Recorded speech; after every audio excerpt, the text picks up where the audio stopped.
Right, are we good? Are we live? I think we are. Hello all and welcome back to the Football Chat Live. You join us for a Thursday double header. First up, Brighton versus Tottenham, and later on this evening, join us for Arsenal versus West Ham. But we've got a stacked evening of football ahead then. We'll be running through both games. We're going to start though by analysing the obviously the Brighton-Tottenham game. And yeah, it should just be a really nice evening. So, join us for the ride. Harry, you excited? Yeah, I am excited. As you say, it's going to be a brilliant double header of football. Two very, very good games. You know, you could argue the better one will be the first one, but the more important one will be the second one. So I don't know. I think they'll both be good quality games, given how West Ham performed recently. Very much depends which Brighton side turns up tonight. If it's the Brighton team that have struggled in recent weeks, then I'm not too sure they're going to give Tottenham a great game. However, if it's the Brighton side that we know turn up and play really well on their day and that are one of the better sides in the league, then I think we're in for a really good game today. So should be good either way. But I'm very excited. I hope you guys in chat are as well. Shall we start with the lineups for this game ahead of us? I'm going to be completely honest. I think it is a bit of a weak Brighton side, and that could be their problem today. You know, Tottenham look pretty strong, and you know that being highlighted there that Brighton have the most starting 11 changes in the Premier League this season. By 26, 78 changes. Well, I think a couple of factors play into that. One, they've had a lot of injuries. Two, they've got a lot of rotation players. They've got a lot of different players that want to come in. And three, they're committed to giving opportunities to the youth players. Yeah. So they've got a lot of different players there that are coming in, given injuries, given youth, and given everyone that makes up that Brighton squad. So yeah, I think it's going to be interesting to see who actually plays for Brighton, and the team is as follows. Into the sticks, it's Jason Steele. No surprise there. It's a back four. It's a 4-2-3-1 from De Zerbi tonight. A back four of Hinshelwood, Van Hecke, Captain Dunk, and Igor. In the pivot is Billy Gilmore and James Milner. On the right-hand side, Facundo Buonanotte. On the left, I believe it's... I'm just trying to work it out based on the squad list. It's either Danny Welbeck or João Pedro. And then they've got Pascal Gross in attack midfield, and then Danny Welbeck or João Pedro in the line, I think. It's a very interesting team. Sorry. I expected, by the way, to be Pedro out on the left, Welbeck through the middle. Could you also see possibly Milner full-back, Hinshelwood? I think more likely Gross full-back. Who, honestly... We don't know what this Brighton team is going to be. They have no defenders. They've got a lot of absentees. They've got no fit wingers either, with Mitoma and Fati both out injured, and Simon Adingra, I believe, is also out injured. So a lot of problems with Brighton at the moment. Joel Veltman, Julio Enciso, Solly March. Steele brought in for Verbruggen. All missing. As well, you know, that's in it. Well, that's all on opposition, isn't it? So they're looking at Steele tonight because I believe he's better from... with the ball at his, not with the ball at his feet, sorry, better at making those saves, whereas Verbruggen's a better distributor.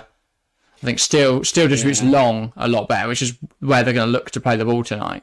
But I think tonight's a big game for Brighton. There are a few shaky fixtures recently, and against a tough opposition in Tottenham, they will hope they can get it right tonight. They will indeed. As for that Tottenham team, then in between the six, it is Vicario, no surprise there. He's had a really good season, and it would be weird if he was dropped tonight, especially with Hugo Lloris, their backup goalkeeper, on the verge of leaving. Then they have, he's not even their bench goalkeeper, really, is it? It's usually Fraser Forster on the bench. Lloris, still at Tottenham. I thought he's already gone on loan, so I don't believe so. He's going to LAFC, apparently, though, in January. In the back four, Pedro Porro, Emerson Royale, Ben Davies, and Destiny Udogie. Not a single out-and-out centre-half on the pitch, or usual centre-half on the pitch. They've got a lot of problems at the moment, Tottenham, in terms of rotation options. They don't have any backup centre-backs, and both centre-backs aren't available for today's game. So they've got a lot of issues there, both out injured. They'll be needing to address that in the January window coming up in a couple days' time. In the pivot, it is Højbjerg and Sarr. Again, there's no Yves Bissouma. I believe he's out injured at the moment. They've got no Bentancur. I believe he's out injured at the moment. So they've got a lot of problems. He might have made the bench, actually, Bentancur. Nope, he is out injured at the minute. No idea how Tottenham are still fielding a strong team. On the right, it's Brennan Johnson. On the left, it is Richarlison. In attack midfield, Dejan Kulusevski. And then leading the line, captain Son Heung-min. Very good team. Yeah, it is a very good team. In attacking areas. In defence, it's shaky. I don't know what to expect from tonight. We have a Brighton side who have no fit fullbacks and no fit wingers. Or starting wingers. And we're on the Tottenham side who have no fit centre-halves. This thing, isn't it, with increasing number of games, everyone goes, we want to see more football, we want to see, because obviously more football is better, right, for everyone, but if we're getting to January and these are what the squads look like. Imagine what we're going to look like by the end of the season, given the congestion.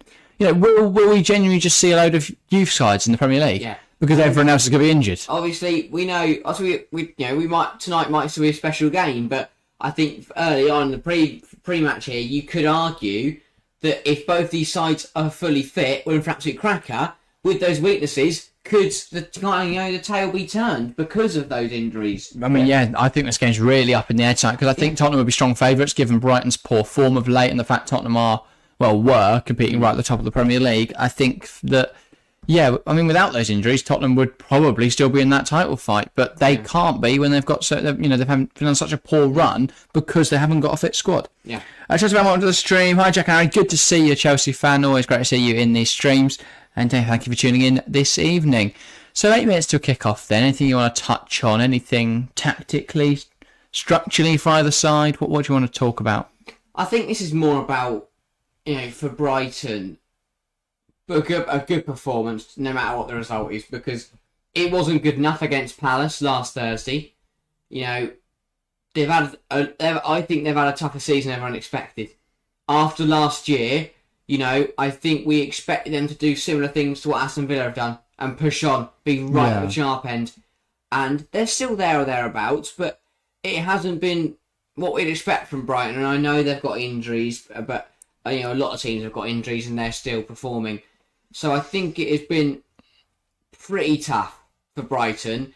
No matter the result today, they need a good performance. They need to push Tottenham. They need to give them a fight because this could easily be 3-0 to the away side. Yeah, I don't think there's anything tactically wrong with what De Zerbi is doing. I think the problem for him now is he's reached the cap with that Brighton squad. Yeah. I don't think Brighton can push any further while they continue to only invest in young players.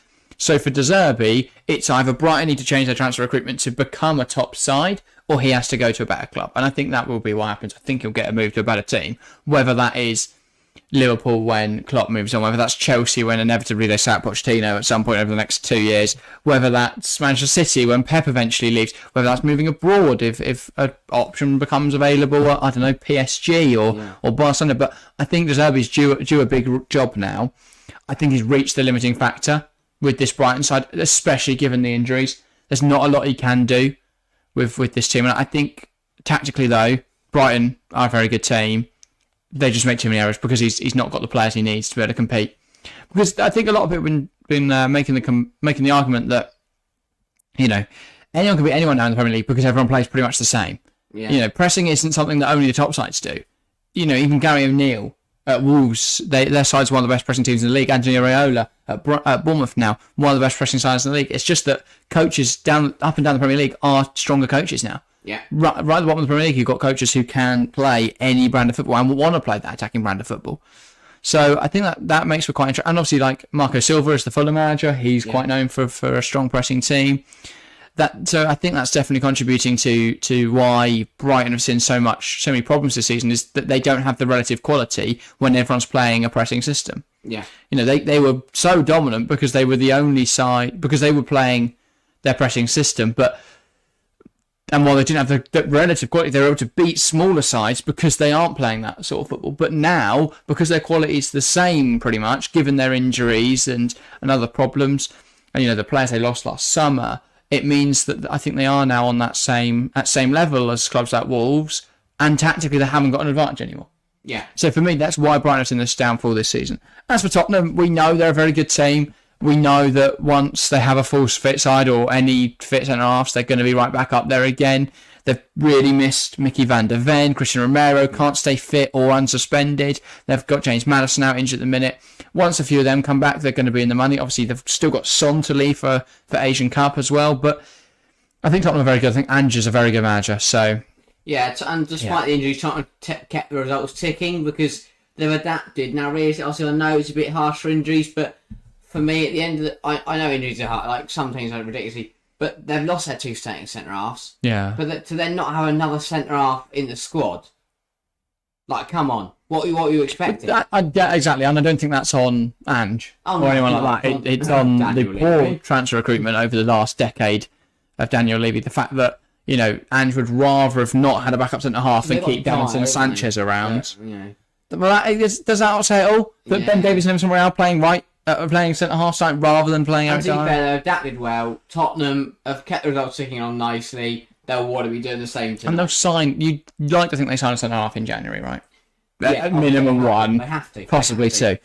Anyway, tonight, with a win, they could climb back into the top four and ahead of Manchester City. That's the thing, they're only a point behind City, level on games. Yeah. So they're not doing too badly at all. Brighton with a win tonight can see themselves ahead of Newcastle and push away from Chelsea. If they are to lose, though, they do open themselves up to drop a little bit down the table with Chelsea, Wolves, Bournemouth all 2 points behind them. So they are at risk, Brighton, sat in ninth at the moment. I don't think they're going to get European football at this rate, and they are at risk of slipping down the Premier League table if they can't get a little bit of... a bit of a run of form going. Yeah.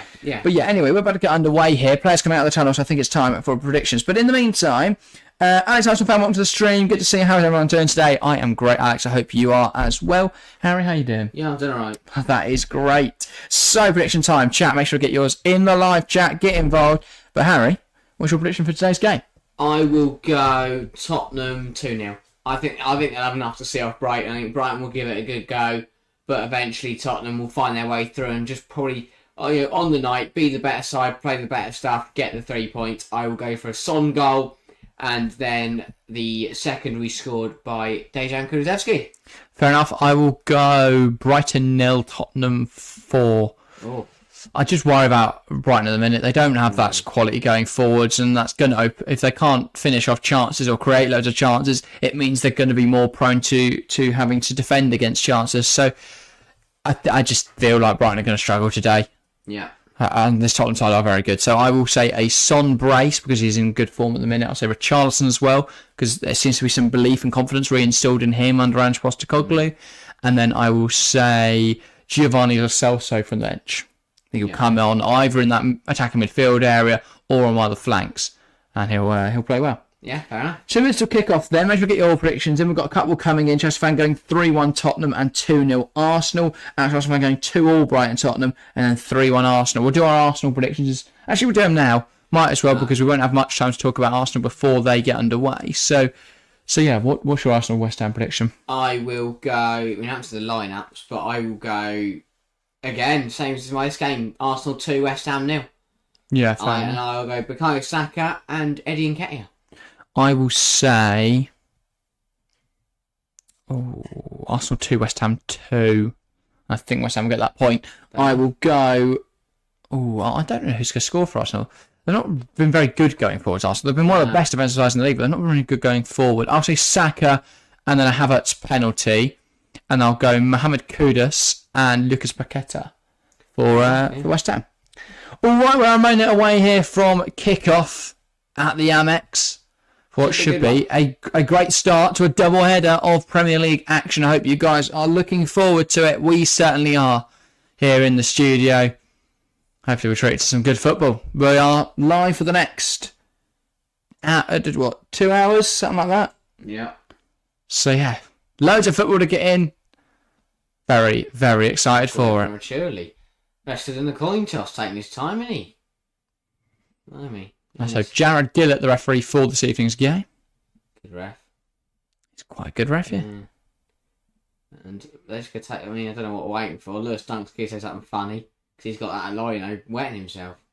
That's because he's that old. I'm sure he's young, he just looks like quite an old guy. Anyway, I think it will be Brighton to get started. Tottenham doing their usual ritual of going over and applauding the travelling support. I quite like that. Yeah, team talking in front of him as well, don't they? Yeah, that huddle. He's on TV. But yeah.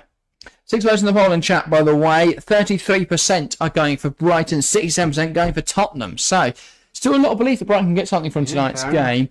Majoritarily, though, people backing Tottenham. It's hilarious how everyone hates a draw. Yeah, I get it, though, because we very rarely predict draws. I mean, I've gone for an Arsenal-West Ham draw, but we very rarely predict draws. Thank you, by the way, for the love hearts coming into chat. Now, welcome everyone that's tuning in. Very, very excited. So, are we starting to get aside? Firstly, we take a knee in a stand against racism, and then we will get underway. Richarlison knocks it back, and we're underway here at the Amex. It's Brighton versus Tottenham. Premier League football, a Thursday night double-header. Very exciting stuff. Emerson Royale goes back to Vicario. Under a bit of pressure Vicario already from João Pedro, but he manages to pick out Dejan Kulusevski, who is donning a face mask this evening. Son into Kulusevski, and he tries to find Richarlison, does find Richarlison. This is a good fast start from Tottenham. Richarlison waiting, and then he lays it off to Dejan Kulusevski. Ball pulled back. It's not a good ball, but it falls to Son on the edge. Son driving inside. It's a poor delivery. Interesting as well, by the way, Richarlison is through the middle tonight, Son on the left-hand side. So, yeah, interesting to bear that in mind. Yeah. Is that something to consider with FPL in mind as well? For any Son owners. He's not playing up front anymore. Yeah. Also, I did get fooled by the co-commentating Andy Townsend. Here is Son looking to take on Josh Hinchelwood, but he is offside receiving that pass. Realising it's not Andros Townsend. I was about to say, what's he doing? But no, Tottenham showing how they want to start fast. They want to get a goal early because they know they can kill off Brighton. Get on step onto Brighton. You know, they're usually good under pressure, but they've made a few errors this season. And again, the Igor's been caught in the corner here, and Milner has managed to win a throw. But again, you know, Tottenham boxing in Brighton there, in their own corner, keeping them in. Not letting them out. And forcing them to do really that. Poor from Igor. Son brings it down to Kulusevski, who tries to take it past Josh Hinchelwood, but he puts his body in the way, and that will roll through to Jason Steele. But already, bit messy from Brighton, Tottenham putting the pressure on. Yeah. And, you know, I don't think Kulusevski has much wrong there. Just a good piece of defending, experienced piece of defending, to be fair, from Hinchelwood. To be fair, he's played a fair bit of football this season. The recovery of Jason Steele's hair is incredible. I think Kulusevski might keep this on. Nope. No hope. I thought it was going to hold up a bit more in the grass. Yeah, that is not Jason Steele. Different guy. Just a different bloke. It's just not him, though, is it? But yeah. They can't. Brighton just resorting to trying to kick it out the corner. It's not working, and Tottenham have won it back again here. Porro, Brennan Johnson, round the corner into Pedro Porro, and that is a foul. Yeah. And a free kick in a good area here for Tottenham. Igor's had a bit of a messy start to today's game. He's already cleared the ball up in the air once. Now he's fouled Brennan Johnson. Yeah. Clumsy so far from the Brazilian. Not a great start. Doesn't look comfortable at all. No. And I'll tell you what, between Porro, because Son's just walked away. Hoybièr's there as well. Emerson Royale's there as well. Just a long run in the world to hit that ball. But it is Emerson Royale. If anyone's going to have the longest run up to a free kick, it's going to be Emerson Royale. Porro's going to have a go here. About 25 yards out. 25, 30 yards out. Going to give it a go. Can he hit the target at least? Pedro Porro, it's into the wall. Terrible. But Emerson Royale keep it alive, and Tottenham will look to put Brighton under pressure here. Here's at Pierre-Emile Højbjerg. Now Emerson Royale. And Sarr to Royale, and now back to Vicario.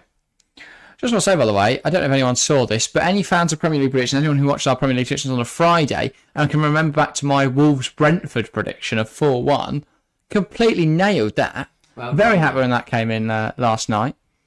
There was a comment on the Premier League that just reminded me of it this morning, so yeah, very pleased with that. Should have. I'd be a millionaire. But safely. Kulusevski, Son, Højbjerg. Tries to find Richarlison. Really good stuff from Tottenham. Richarlison now up wide to Brennan Johnson, and Tottenham flooding brown shirts forward. Here is Pape Matar Sarr. Manages to find Brennan Johnson. Johnson ball into the box. Josh Hinchelwood can't deal with it, and Udogie will keep this alive. Udogie, Højbjerg. Sarr receives from Emerson. Now Johnson back to Emerson. Sarr, Porro. They lose it, and now Brighton could counter. João Pedro holds it up well. Here's Billy Gilmore, who managed to poke it to Welbeck. Welbeck takes it round Emerson Royale. Good attack this from Brighton. Can he deliver the ball? Plays it short to Gilmore. Back to Welbeck. Bursting into the box. Danny Welbeck. Huge stop. Who will it fall to? Udogie heads away. And now Kulusevski will take it in his stride. But Brighton threatening Tottenham there on a quick counter-attack. But Brighton winning it out of the pitch again. Pascal Gross cleared away by Ben Davies. But under the cosh a little bit here, Tottenham. Yeah, just caught out in possession there on in their own halfway line. Really good play between Danny Welbeck and Billy Gilmore on the left-hand side. And it was a decent strike from Welbeck. But Vicario, as he has done for most of this season, pulls off a big save. Yeah, indeed. Good stuff. Buonanotte. Brilliant. Really calm and composed. And there's João Pedro back to Buonanotte. Good chance for a shot. Blocked. Danny Welbeck. What huge save. Guillermo Vicario. That is magnificent. How as and well now Tottenham coming forwards. You doggy son. I think Vicario's already on 3 saves, by the way. So save point for any FBI owners out there. It's just really scrappy from Tottenham. They just couldn't get the ball. Good play from Buonanotte, and he does well to get his shot blocked. Davies. To Welbeck, You doggy now. Top class save. Here's Son. Tries to play it into you doggy, but another really mature bit of defending that from Josh Shelwood. Welbeck. Strong challenge from Ben Davies from behind. Welbeck's alive today, taking confidence from that goal against Palace. Vicario. Hungry for more. He's Danny Welbeck. Just found annoyed that Tottenham aren't awake. That's an interesting development. Oh yeah. Don't really have a horse in this race. Obviously, Brighton losing is better for Chelsea. Because I mean, Chelsea could Really good play go ahead of them if we beat. Welbeck. Should score. Save. Nonetheless, Oh yeah, it's a brilliant. take nothing away from Vicario, but should have done better with that. Vicario can see all the way where Welbeck's hitting that because of his body. Like if he knocks that because of his body shape, Vicario knows he's going that bottom corner. What he should have done is what Haaland loves to do and open up his body like he's going to go across goal and then just drive into that near post. But that's the difference. That's why Danny Welbeck's on 3 or 2 goals a season and Haaland's on 16, isn't it? He's on 2. Yeah. 2 in 10 games. Okay. Don't know why you've got that bit of knowledge. And it's Big Danny Welbeck fan? Pedro's got 5 in 16 and Ferguson's got, I can't remember what the stats are. Or maybe, I know that Ferguson's on at least 3 because he got a hat-trick against Newcastle, didn't he? Yeah. Hoybier. Now it's with Brennan Johnson. How's he got so much space? Can he pick out a pass? Johnson, and it's Good blocked. defending. But a corner now for Tottenham. Yeah, again, experienced defending there from Brighton. This time it was Lewis Dunk. I forgot he played for Brighton. Lewis Dunk. Yeah.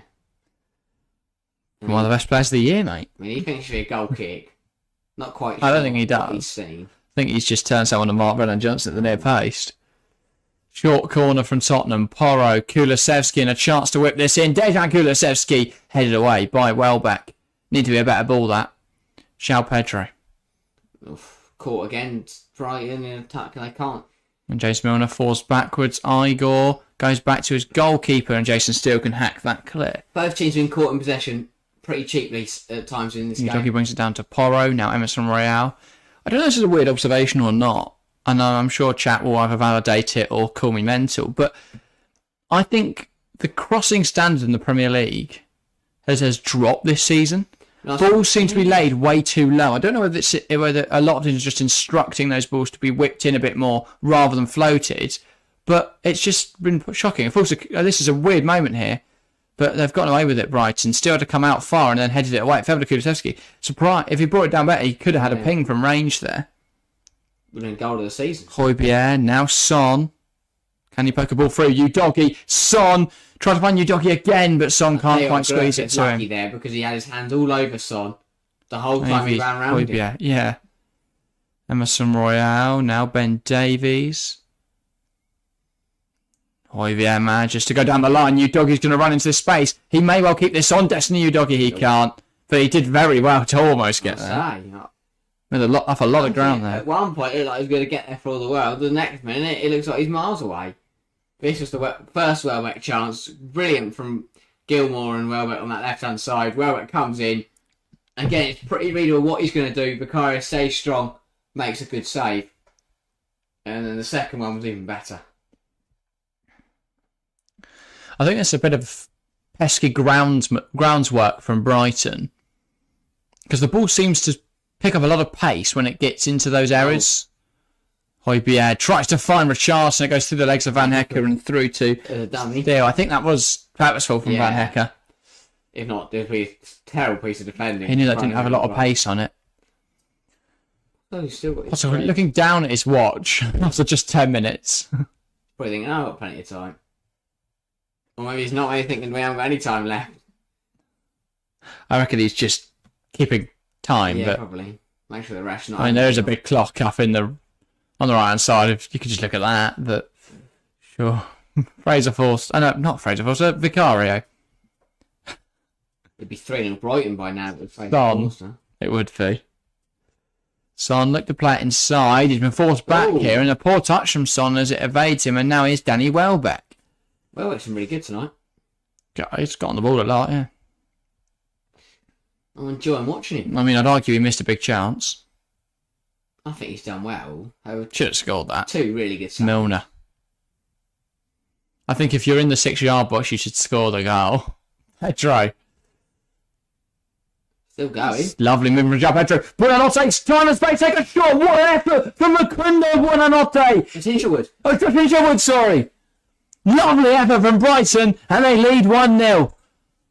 And it just opened up. Tottenham were too narrow. They left Hinshelwood unmarked at the far post. He just took a touch, set himself, and smashed it just above Vicario, and there's nothing he could do to stop it. Yeah, that's a brilliant goal. And it first comes from that brilliant piece of play from Pedro. Cuts inside, takes out a Petalon, drags all the defenders in. It's the horizontal run. It's so difficult to deal with. Really smart play here from James Milner. Finds João Pedro, and Pedro here just runs across the back line. Nobody wants to step in and make a challenge. He shimmies it towards Josh Hinshelwood, who's unmarked at the back post, and he just rifles it home. Brilliant effort from Josh Hinshelwood. And it's a textbook piece of coaching. No matter who you are, because he's not a conventional goal scorer, but no matter who you are, you get in this position, take a touch to knock it in front of you, then absolutely leather it. And that is exactly what we've done. It's straight out Vicario, but it's so hard. He struck that ball so well. Right into the roof of the net. Keeper didn't stand a chance. That is a brilliant strike. And he's his second goal of the season. Yeah, most prolific player for Brighton. Yeah. Coming from right back, saying he's really young. But Tottenham need to respond quickly. Hugh Doggy there drove through the midfield and he's made up a lot of ground. Here's Kulusevski, and he's going to go back now into really Ben Davies. Defending, and you could say, is that the kind of the fallout of having 4 fullbacks on the pitch? Here's Højbjerg, now Son. Højbjerg again. Now Emerson Royale. Pape Matar tries to get around James Milner, but can't. Now Emerson Royale. But I do think, from a neutral point of view, Brighton scoring first makes this game much more interesting. Yeah. Because Tottenham have got to go for it. I think Tottenham are going to go for it anyway, but yes. Hinshelwood heads home, and now Brighton just settle in this game. For how young he is. How young is he? 21? I think he's 20. Looks mature, but just in a defensive sense and an attacking sense. Just a really mature 18, sorry, Jack Hinshelwood. 18? Wow, incredible. Buonanotte's down as well here, by the way. He was just caught by you, doggy. Seems to be the year of the young British midfielder, doesn't it? Yeah. Obviously, I know he's playing at right back, but he's usually a midfielder. He's done very well at right back, though, so I think he's going to play that position, isn't he, for Brighton? Not for England, though. Stop making right backs. We don't need any more English right backs. We could always need more. No, we don't. We can always play Trent midfield and then put Trippier left back and then put Reece. Reece is injured. Midfield as well. There's no point. Johnson finds Richarlison in the box. He tried to keep it alive, and that will be a corner now for Tottenham. It is such a creepy coincidence that the whole front three for Tottenham all ends in Son. It is just really weird. It's even better when Madison's given a goal kick. in attack midfield. No, that's a bizarre decision to me. Even the ball boy looks a bit cautious to give the ball to Dunk. So does Igor. Well, I mean, Tottenham players were adamant that was a corner, right? We all thought it was a corner. I thought the liner gave a corner. Richarlison can't be in the box, he has to leave. Does he not know the rules of football? Christ. There you go, now you can go in the box, mate. Still. Low pass, it's won by Emerson Royale. Now Brennan Johnson. Kulusevski tries to play it to Son. Someone's got to have a shot in there. Stop just trying to pass it all the time. Buonanotte. Hounded by Destiny Udogie. Nowhere to go. Goes back to Steele. Steele pings one forward. Won by Pierre-Emile Højbjerg. And he's going to go back now to Ben Davies. The pressure from Danny Welbeck is intense. Is he camping? Kulusevski. Here is... that's the quality comedy you can come to expect on this show. Højbjerg switched it around the corner. Brian Johnson will look to run onto it, but that's got way too much on it. Johnson, no hope of getting there. Oh, yeah. Welcome to everyone who's hopping in for the first time tonight, by the way. It's already 2 subs gained on tonight's stream, so I'm guessing there's some new people out there watching for the first time this evening. Yes, as Harry says, feel free to say hi in the live chat. That's the reason we do this, is to talk with you guys. We do provide commentary, obviously, as well, but we are more than happy to talk with people in chat if you put messages in there. Great run from Gurst. Here's Jack in Sherwood now. He's looking for some support. Van Hecker, first time into Gilmore. Can he come up with a pass to unlock that Tottenham defence? Not quite. Dunk. Now Igor. Gilmore slots it through into Milner. I thought James Milner was going to break that last line of defence, but it's just a really subtle touch from Porro that takes it away from him and back to goalkeeper Vicario. Not quite the bloke you want in that position, is it? I love James Milner, but I don't know. He was in. He was in. Lovely fit around the corner there from Udogie into Kulusevski. Højbjerg tries to take it in his stride but can't. Here's Gilmore again.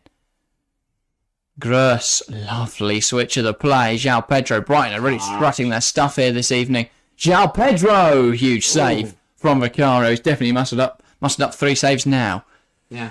Richarlison can't quite get under his control, and that is a foul. He's caught there by Igor. I'm not sure. Igor's not sure either. Vicario's not happy that 2 people let Pedro cut inside there, and he's bang on. Tottenham not getting tight enough here. Really poor. Exposed their goalkeeper a few too many times tonight. Both of them out there. Porro and Royale managed to let him cut inside. And I'll tell you what, Vicario didn't catch it. He only parried it. And if a Brighton player reacts first there, and not Ben Davies, Christ, between Milner and Ben Davies, the reactions must be pretty slow. But that's another let off for Tottenham. Without Vicario's big, making some big saves, they could find themselves 2 or 3 down in this game already. Vicario, Song gets the flick on. Kulusevski will give chase here. And Pascal Gross goes back to Steele. Kulusevski had to get out quicker. Steele. Dunk. Jason Steele. Playing right on the line if they like. Van Hecker's under pressure here from Kulusevski. Now Jack Hinshelwood, Gross, Hinshelwood, Kulusevski, Son, Richarlison, Pape Matar. Really good stuff from Milner getting back in there. That's quality defending. Experienced again. And that's what it's been from Brighton today. Even when they've made the sloppy error, no matter who it is, whether it's an 18-year-old or a 35-year-old, it's been experienced defending. That's a good turn from Welbeck. He managed to spin, doesn't he, Udogie there, but couldn't get anywhere after that. He's always one of those players, Danny Welbeck. What if, without all those injuries, how good could he have been? Because clearly he can still cut it in the Premier League. Just about. Yeah, Vicario. Porro, Højbjerg. So good. Tries to find Udogie, now Welbeck. That's Milner can't quite get there. Road challenge. Udogie. Tottenham are all over the place. Shambles is what I'd call it. Gilmore knocks it out wide to João Pedro. Looking to come forward, João Pedro now. And it's blocked by Porro and out for a corner. Yeah, really good stuff from Brighton. As I say, Tottenham, the errors are creeping in. It's been sloppy at the back. With the ball at their feet, they don't look comfortable at all. Brighton are causing them a lot of problems, and they're really not enjoying this game so far. Vicario physically dragging Porro onto the front post there because he just wasn't listening to him. And Vicario's still telling him to come here, move, mate. Vicario must be pulling his hair out over this Tottenham organisation because he's having to do it all. Yeah. From his goal. They're crying out for a leader in that back line. And obviously, normally they've got Van Hecker's header onto the post, doing live. Handball. Is there a handball in there? Yeah, Brighton are absolutely enraged that that's not been given on pitch. But they'll keep this chance alive now. Gilmore. Anyway, Van Hecker off the post, even without a penalty appeal. Plays it towards Jack Hinshelwood. He will keep this in play here, Hinshelwood. Puts the ball into the box. There's nobody in there, though, and Davies will deal with it. But that wasn't what you just have a feeling about those ones. Because that, or is they're still playing some nice football here. Charleston tries to find Son. Brighton still have the ball. Bruno Notte, Van Hecke, Gross, Gilmore. Now, those appeals where it's not like one person puts their hand up and everyone else follows suit. Every single player in a blue and white shirt was convinced that was handball. And I'm sure they are. Still, the referee told to stop the game. And the ball wasn't going out, and VAR told the referee to stop the game. I think it's going to be a penalty, surely. We haven't seen a replay yet, but that says a lot. The fact that the game has been stopped. And the ball... Oh, where? I couldn't see it. On Richarlison. It's the fault. It's the foul. Put on Welbeck. Yeah, that's a penalty. 100% penalty. Yeah. Because Welbeck he fully chucked would have got... Welbeck might have got something on that if he wasn't pulled down by Kulusevski. I think this is a penalty. And I think Dejan Kulusevski will be very lucky if he gets away with this. And it's one of those where, if they do send the referee to the monitor, which is exactly what they're doing, he's probably going to give it. I think this will be a pen then. Oh, I can't do the VAR graphics, Arsenal. And you think, Gillett taking one look at this will give the penalty.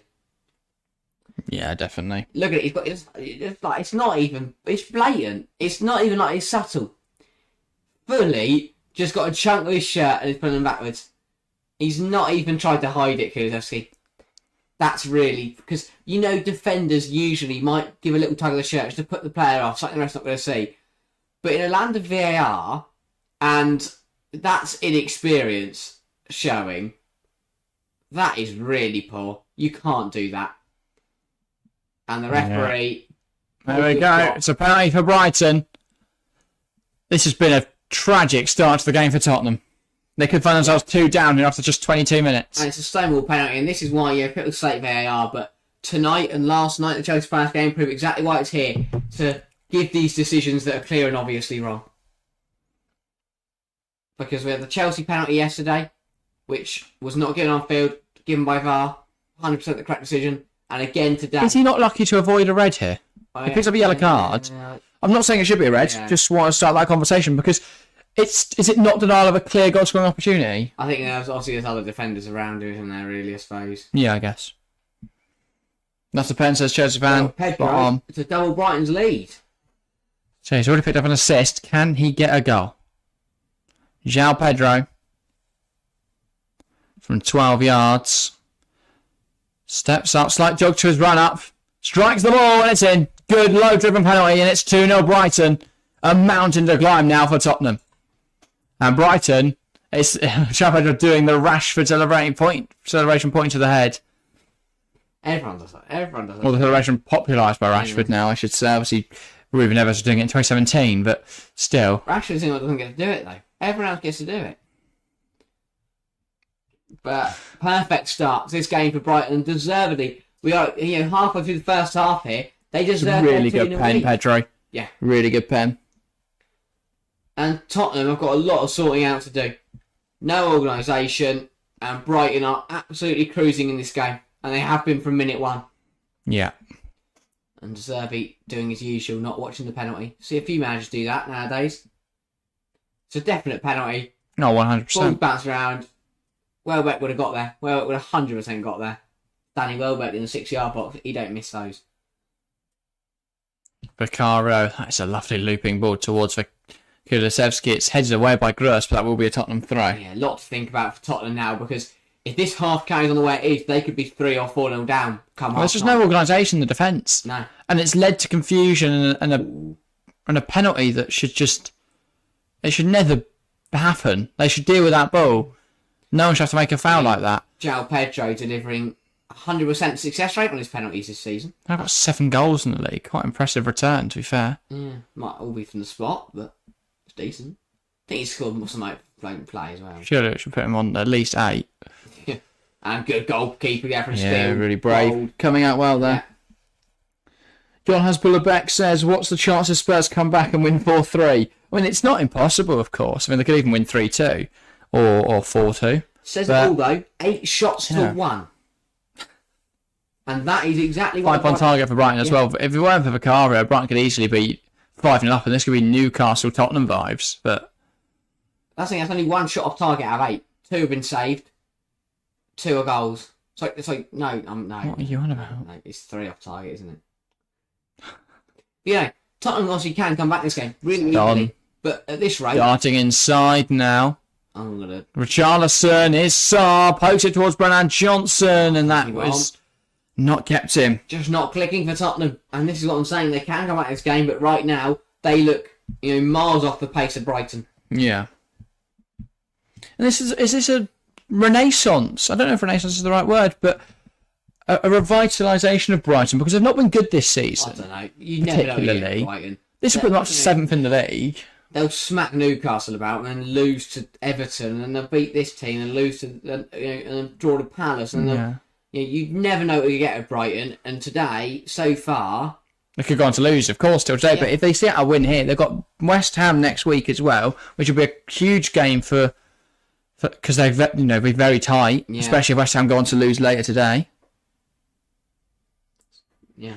Here is Son looking to come inside here up against Pascal Gross. Now Udogie plays it to Kulusevski. Son on the edge, takes a shot, blocked, and it's a corner. Don't blame him, because that's not blocked, that's on target, and it's just about getting shots away now for Tottenham, trying to test Steele. I think that'll be my biggest criticism of Tottenham, is they're getting into that final third, but they try and be too cute about it. That one little flick, instead of someone just putting their laces through it. They're trying to be too cute, too fashionable, and try and generate a chance that's just 100% going to go in. But sometimes it's just about having a shot. Yeah. And they've wasted a lot of chances tonight by trying to make it too easy to score. People don't shoot anymore. And a corner there from Tottenham, and it was an unchallenged header for Igor. Ball across the box. Someone's got to react. Richarlison can't quite get there. You've got to be throwing yourself at that. Surely, lovely ball from Brennan Johnson. Finds the danger area between the goalkeeper and that back line. Either Son or Richarlison has to get touched. Brennan Johnson just about onside. They've got to throw themselves at that. In a game like this, you've got a golden opportunity. Yeah, no. Can't just run past the ball. Not good enough. Because if you miss it after throwing yourself at it, that's fine. Because you've done everything. You've done literally everything you could to get to that ball. But if you just stand there, you've not done everything you can. No, not at all. Vicario there smartly just letting that ball run into his box, and then he will throw it out to Ben Davies. Davies looks inside for an option, goes to Vicario. He complains about the lack of options, Ben Davies. Now Vicario, Porro around the corner into Emerson Royale, Saar now inside. He has an option, but he goes back instead to Vicario.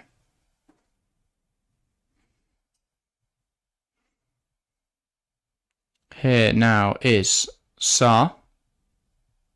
Davies looked to go down the line. That's a corner, and that's a really frustrating one for Tottenham to concede. Again, brilliant from Welbeck. He's brilliant. He's an absolute brilliant.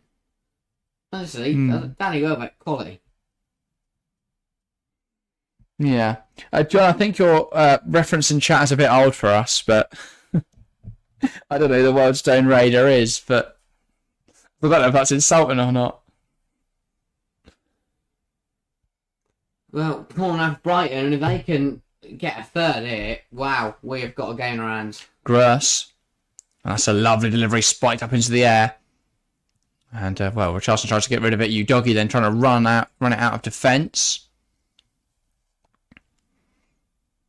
And he's been pushing to his own corner there, and I think that is a goal kick. Dunk's going to run over to the ref to complain. And laugh at him. But, yeah. And this is, we're looking at the penalty. I don't know why they keep looking at the penalty shout. It's a stonewall penalty. I hate this. I don't know what they're possibly saying. Possibly shakes his head. I don't really know why. To be fair, he could be shaking his head and annoyed at Kulusevski for all we know. Seems more likely than him thinking that's not a pen. So I don't think there's any justification you can come up with to explain that away. Porro. Johnson, now it's with Emerson Royale. Ben Davies. Plenty of options around him. Emerson Royale. When you don't let Tottenham settle, they don't like it, and we start to see maybe the old Tottenham kind of creep back in when you don't let them settle. Yeah. When they get comfortable, they start playing really nice football. But when they're on edge and they're nervous, we see that old Tottenham where the cracks open up and they forget how to defend, which is exactly what's happened in the first half an hour here. My favourite kind of Tottenham. Yeah, the funny Tottenham that we used to love to laugh at. Well, yeah, that's been a really good half an hour if you're a Seagull fan. Yeah, thanks as well to everyone who is new to today's stream and to everyone who has subscribed, because we're getting, I think, 3 subscribers on today's stream. We're getting 2 this morning as well. So, yeah, welcome everyone that's new. But, yeah, so 15 minutes left of this first half. What are your thoughts as we approach the end of the first 45? Well, Tottenham just need to get a shanger on this game, because if not, I can really see at least 3-0 Brighton going into half-time. I really can. Yeah, they look comfortable, they're playing some nice football, and every time they come forward, they look like they're going to score a goal. Yeah. And again, if they can play out, which is exactly what they're doing. Van Hecker, Gilmore, now Steele, Igor. Kai Lord. He was a bit shaky to start with, but he's settled down. Now plays it out wide. Here's James Milner. Oh, Milner looks on the edge. Buonanotte gets under control. Falls to Milner again. Takes the shot. Cannons off the post. And that's what you get for saying he should have passed. Another let off for Tottenham. This time, not even their goalkeeper could stop it, but the woodwork. And I thought he should have laid it off. The far post there. I really thought he should have laid it off, but he caught it really nicely, to be fair. But I still think he should have laid it off. I know. Milner plays it in between the defenders. Vicario there commits to it. I think the ball didn't go into Buonanotte the way he wanted it, and I don't think he realised he could still get there. Brilliant effort from James Milner. Just curling it there towards the far corner. I thought he might have just wrapped his legs around that enough to see it bend in. Oh, I tell you, crashing across against the post. That was a brilliant effort. That deserved to go in for Milner. And for Brighton, falling behind. Pedro manages to win the header, but it's not going to result in anything. No, Pelro heads home. Not going to get anything for that. Pedro's asking the question, not going to get given. Both got for the ball. Good defending for Emerson Royale. Porro. Played in behind, looking for Brandon Johnson. Johnson's in here. Can he pick out a teammate? Has to score. Oh, where's he going? Takes aim, blocked by Igor, and that will bounce out for a throw. That is really poor from Brendan Johnson.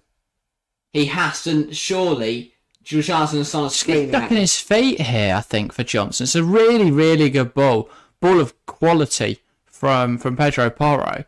He's just got to bring it down and shift it. Instead, he realises that Igor's coming across him, and instead of battling him, he tries to take it back across him. Ball played in, and it's Mavimasa sides wide. There's a call for offside anyway on Brennan Johnson, but dangerous for Tottenham, and it is offside. Yeah, I think that Johnson had to shift it before Igor got goal side. He really did. Johnson Spurs doing a Spurs indeed.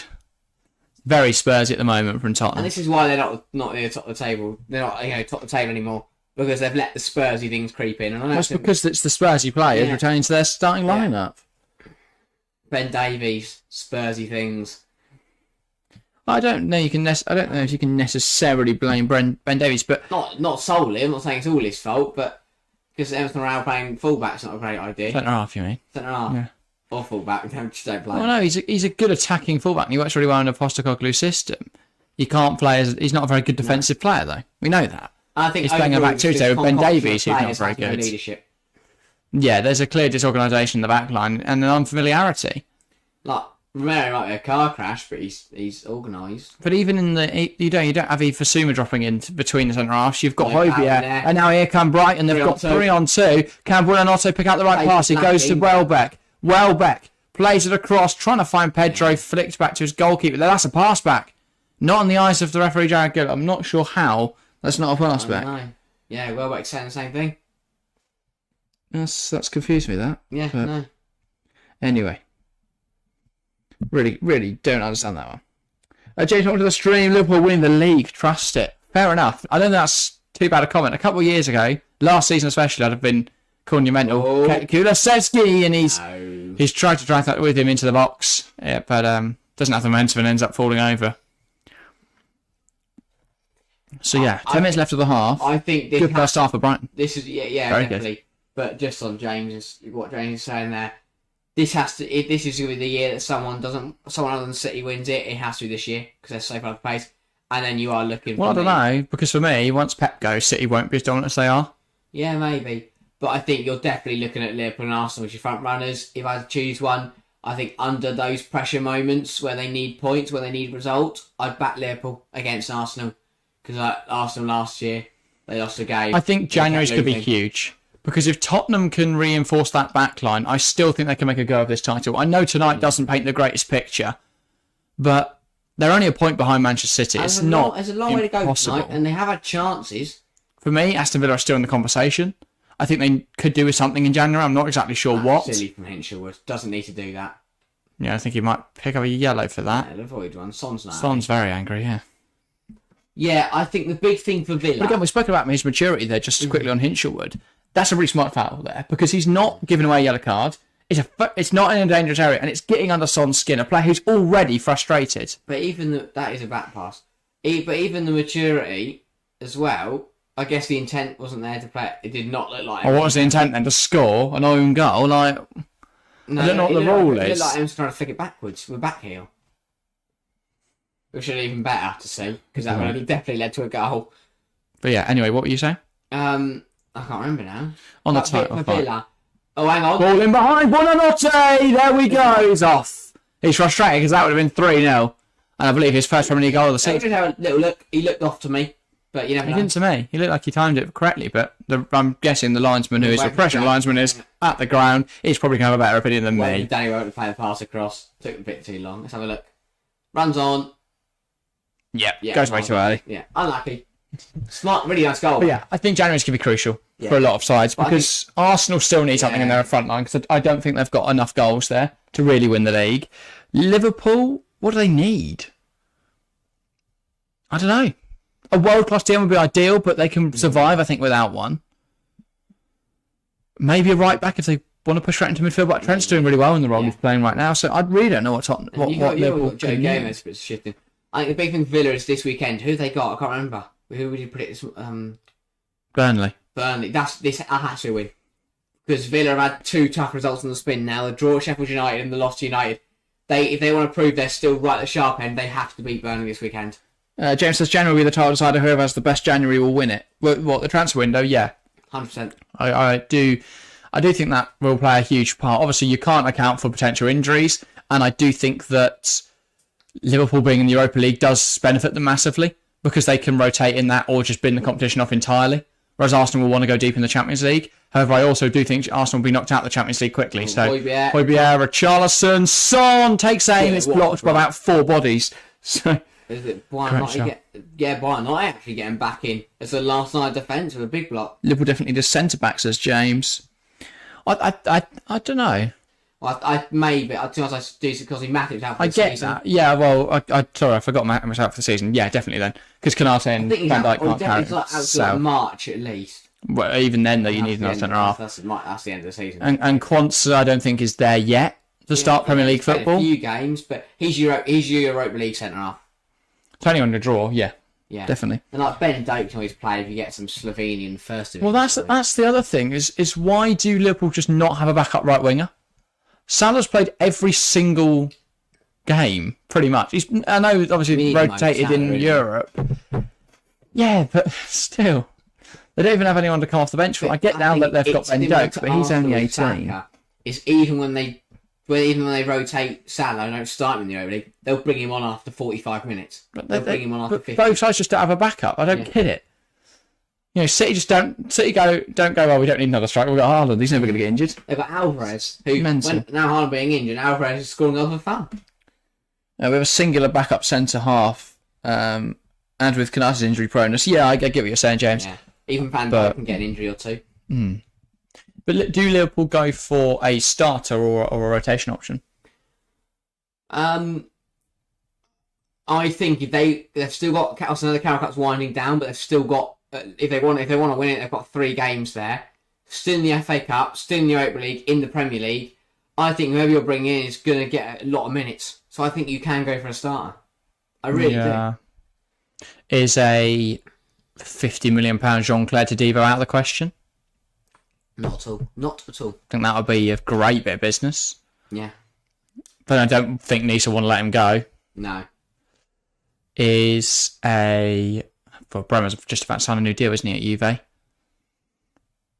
What's De Ligt doing nowadays? Still at Bayern, isn't he? Is he just With Kim and Jae, He's forming just- one of the greatest centre-half partnerships in the world, really. That mean they're not winning trophies.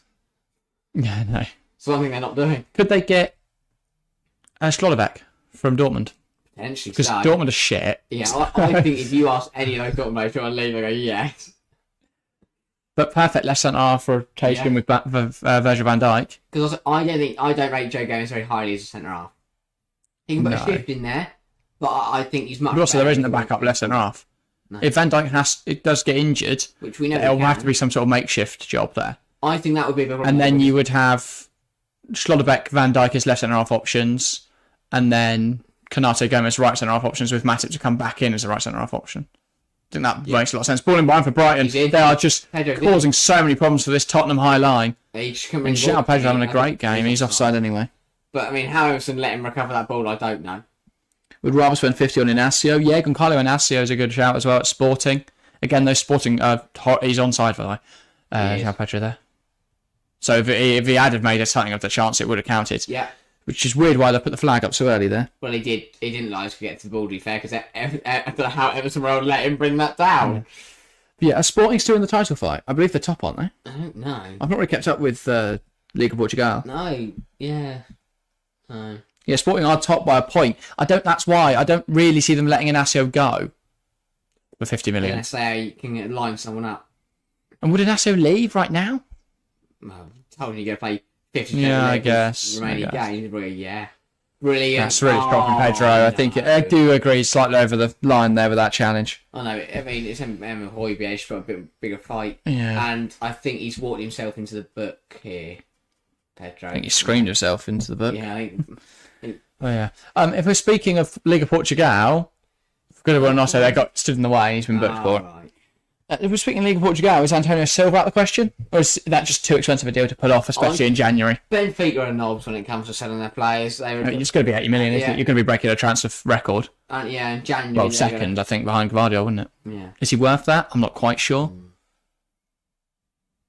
But I think for teams like Liverpool, Arsenal and City in the title race, for me, they have the whole window to worry about it. For Tottenham, because of their lack of centre-halves right now, they need to act fast. Well, I think Tadibo would be perfect for Tottenham. Yeah, that's a lot of money again. It is a lot of money, and it means that you've got to tell Christian Romero he is no longer a starting player. If you're Tottenham, you should have someone lined up. So on January the 1st, you go get him straight away. I think they'd be more likely to look at a Diego Coppola at Verona, or I don't think of any other young centre halves that are of that sort of that would be willing to rotate. So I think with Liverpool they'll sign another sort of Simicast type player. Yeah. Someone who's really decent but shouldn't start really. No. Because I think your back four set there with Trent, Konaté, Van Dijk, and Robertson. But as you said, depending on the draw, players like Simicast slightly overhit there from Brighton. Absolutely fine in the Europa League, absolutely fine in the FA Cup, and we'll probably play the Carroll Cup games against Fulham. Yeah. James says Antonio Silva is my dream signing, but that wouldn't happen. It would be in the summer. But if that would happen, I agree. I don't see Benfica selling January, and if you do, it's going to be 100. They are horrible to negotiate with, but to be fair to them, it works because they always win. Yeah. They always manage to sell the player. So clearly they do something. Well, Portugal are good at holding on to players. Victor Gyökeres at the moment, who joined joined Sporting for 20 million in the summer, is now. Pedro's in. He should score. This could be 3-0 Brighton. João Pedro! Wow, what a save! He took himself. Guillermo Vicario, that is magnificent. Because he tries to lift it over Vicario and he's pushed it. Not only has he pushed it, what a let off, but away from goal as well. The pass back. Porro, was it Porro? Yeah. Just knocked it overhead it. David didn't realise he was blindsided there to the run of João Pedro, that's brilliant for Vicario. Pedro took himself serious, recovered it with the dink, and that's a phenomenal save. Phenomenal, absolutely phenomenal. Because he was leaning backwards as well there, Vicario. And Arsenal West Ham just kicked off. Yes, with regard to Arsenal West Ham, we will go to that game at the half-time point of this, because I can't imagine there'll be loads of added time. No. And there's no point switching off now. We might see a Brighton third. So yeah, let's hope Arsenal West Ham don't score in the first few seconds. 5 additional minutes. Typical. Typically long. Added time. I guess we did have the penalty shout, didn't we? Yeah. Buonanotte brings it down, tries to fire one off a goal, hasn't quite come off. If Pedro scores that, is that game over? Completely forgot to say hi to Nick Nat, by the way. Welcome to the stream, Nick Nat. What's up, people? Oh, very good to see you. But if João Pedro scores that, is it game over? Brighton should be about 5 up by now, says Nick Nat. I think so. Yeah. But I don't know. Can Tottenham score 4 in 45 minutes? I definitely think they can. Still alive, Gnurse. Can't quite get through. Still alive. Howard Tottenham got the ball clear. And now Poyvier's going to make it around. Like, the question you've got to ask with regard to whether Tottenham get back into this is, one, have Tottenham got a track record of being able to get back into games? Richarlison off the post. So unlucky for the Brazilian marksman there. Just clipping off that far post. Really good stuff from Tottenham, though, as they spread Brighton. Honestly, how have we only had 2 goals in this game for either side? Tottenham should have scored. Brighton should have scored 3. Oh, so unlucky for Richarlison. Yeah. It's a really well taken strike, to be fair. Also, as Arsenal West Ham has only just got underway, let's get some predictions in chat. You said earlier 2-0 Arsenal. 2-0 Arsenal. I said 2-2. Nick Nat, feel free to get your prediction in there. James as well, saying, well, James already said I'm forever blowing bubbles tonight. I think I can know where his prediction is going, but yeah, fair enough. Let me guess. Ward-Prowse free kick, Bowen and Paqueta goal. 8-0 West Ham. But yeah, welcome everyone. It's been a really good stream so far, and great to see so many people interacting in the live chat. So yeah, get involved if you haven't already. Even if you just want to say hi and then get back to sitting in the background and enjoying the conversation, that's absolutely fine. But yeah, welcome everybody. But yeah, how have we not seen more than 2 goals? It's been a really enjoyable game, though. You know. Yeah. It's what I said. What I said in the build-up. You know, would we be in for a cracker saying that both sides aren't their best? But if anything, it's led to a more open game. Yeah, Nick's going for 3-0 Arsenal. I like it. I like it a lot. Fair enough. That's probably, the most reasonable thing I've heard on this show so far. Kulusevski. Emerson Royale.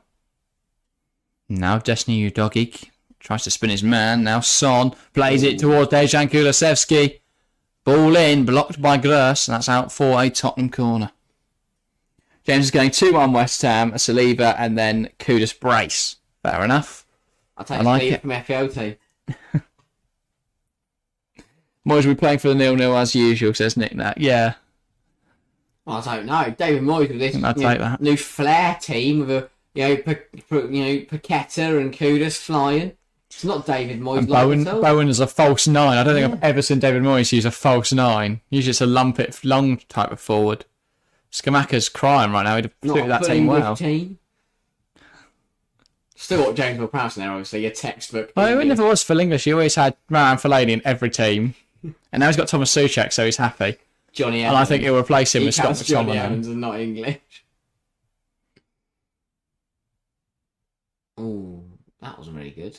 And now here comes Tottenham. Kulusevski. Only a minute to go in this half. If they could find a goal, they can get themselves back into this. Brighton muscle them off again. Milner. He's been brilliant. At the age of 39 is still going strong. Is he 30? He's not 39, is he? I think so. Might be a little younger than that, actually. Sorry, Milner, if you are. 37, I think, surely. He's been brilliant tonight, though. 37, yeah. He's been absolutely everywhere. And that ball in behind. Knock. Danny Welbeck. Oh, what a touch. Does really well to bring himself inside. Needs help. Now Facundo Buonanotte. Trying to take it out on the wide right here. He's brought down by Højbjerg, but he keeps going. Pedro. Oh. And he's lost it. Kulusevski hacked down by Pedro. That may well be a card. If I think he's escaped that one. Earlier, he's likely to avoid a yellow there. Smart foul, though, he has avoided a card. And not long left for the first half now. Good first half, though. Enjoyable one. 45 seconds, are we going to see a goal? I don't think we will. Doubt it. Tottenham can bring Son. it up anyway. Udogi now. He finds Dejan Kulusevski. Son. Van Hecke deals with it. Son now. Udogi. Can he whip the ball in? Kulusevski. Destiny Udogi. Can he put the ball into the box? Goes to Son Heung-min on the edge. Curls one and it's just wide. Just wide from Son. And that will be the end of the half. So we're going to go over. We can't say that. We always we can't say every time we watch London Stadium, Emirates. But the Tottenham third kit is awful. Vomit inducing, mate. That is the half. Good Right, night. let's get back. Let's go over to the Emirates then. This event is temporarily unavailable. That's good fun. Still on, right? Yeah, brilliant. There we go. Thank you, Prime. Well, I don't think we've missed a goal, have we? No. So we join match in progress. Saka. What was that post? We might just see a goal instantly here because here's Gabriel Martinelli. It's dealt with well by Thomas Souček. West Ham kit I've never seen before. Blue. It's not a very West Ham colour, is it? No.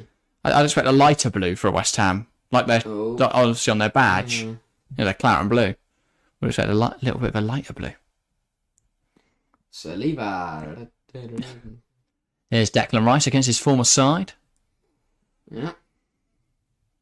Is that Trossard in the midfield? Gabriel Magalhaes. It is. Yeah. He's playing as that other number 8. Fair enough. In that Havertz role. Zinchenko tries to prod it forwards. Handball, give over. And it's dealt with well by West Ham. I just feel as well, I think a big contributing factor to why Arsenal don't score enough goals is that they are too timid in these attacking areas. They try and be too cute about it. We've watched Brighton Tottenham, who have played really fast attacking They're not football. direct enough. Zinchenko there, rather than whip it in, just sits on it, tries to play some weird dink over Seafowl's head. Just smack it in the box, son. Try and make it too pretty. Yeah. And as I say, not direct enough. Very much a City type system. Jesus. Tell you what, but if West Ham get in the right positions, they'll show us the meaning of direct. It's City-like, but without the absolute world-class nature of that City team. Martinelli, balling, and it's put out for a corner by Vladimir Seafeld. That ability for Bernardo Silva just to go, fuck it, and smack it top corner because he fancies it. Well, exactly. And while I don't doubt the Arsenal side is very good, it's a very good team, I think that there's still a level behind City. We saw that with the title fight last season. This season they're ahead of them, but we're only in December still. Yeah, we're not even into the new year yet. The one thing that Arsenal will be careful here is West Ham don't mess around when it comes to attacking areas. So if Arsenal are going to mess around and faff, West Ham will take the ball up their other end and make this 1-0.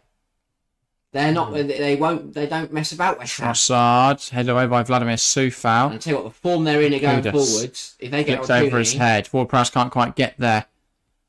Saka punches it back, or punts it back the other way. Paqueta manages just about to get it to Mohamed Kudus. Kudus fighting away for possession in there. Souček. Now it's with Alvarez. I think Edson Alvarez is the difference maker. I think for West Ham. Yeah. From this team and last year, I think that a lot of has been said about Kudus and Paqueta and their ability in attack, but I think what Alvarez adds to build-up play has been phenomenal, and it's replaced exactly what they lost from Rice, and I think he's better in the build-up phase than Rice is for West Ham. More crucial. Yeah. Obviously, Rice is brilliant. He can carry that ball for ages. Very well to replace Declan Rice. Very well. Yeah, because they replaced him with a midfield that pretty much did what he does, just with a couple more players doing that. Zinchenko got that horribly wrong there.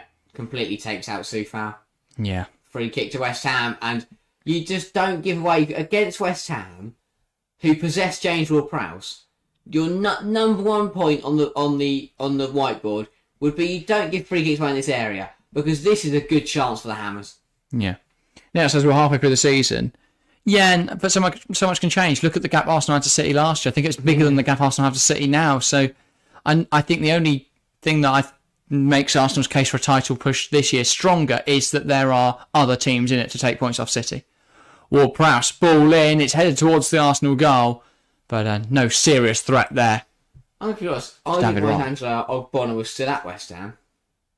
No, I didn't realise either, nor did I realise he was in contention to play. No. Let alone start, so... Danny Ings on the bench as well, Ben Johnson.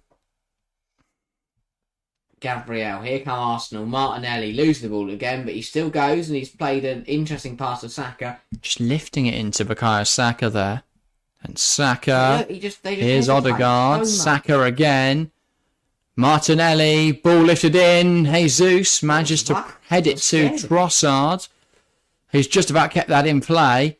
Martin Odegaard leaves it for Rice. Rice has to take a touch, but Bowen jumps in front of it. Gabriel now. Odegaard had to communicate that to Rice.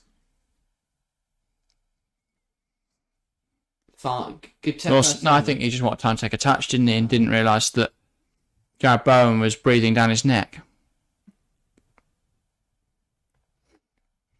Zinchenko, Odegaard, picks out Martinelli now in the box. Back to Leandro Trossard.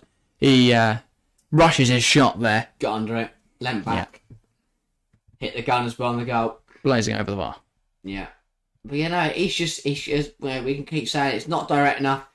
They play too scared. They hesitate too much in attacking areas for Arsenal. Obviously, eventually they score the goal because they have so many chances. They take one. But yeah. They could score so many more goals if they just took a risk, took a gamble.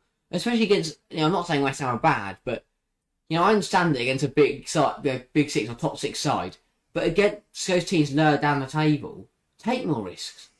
Odegaard finds Saka. They're not going to punish you.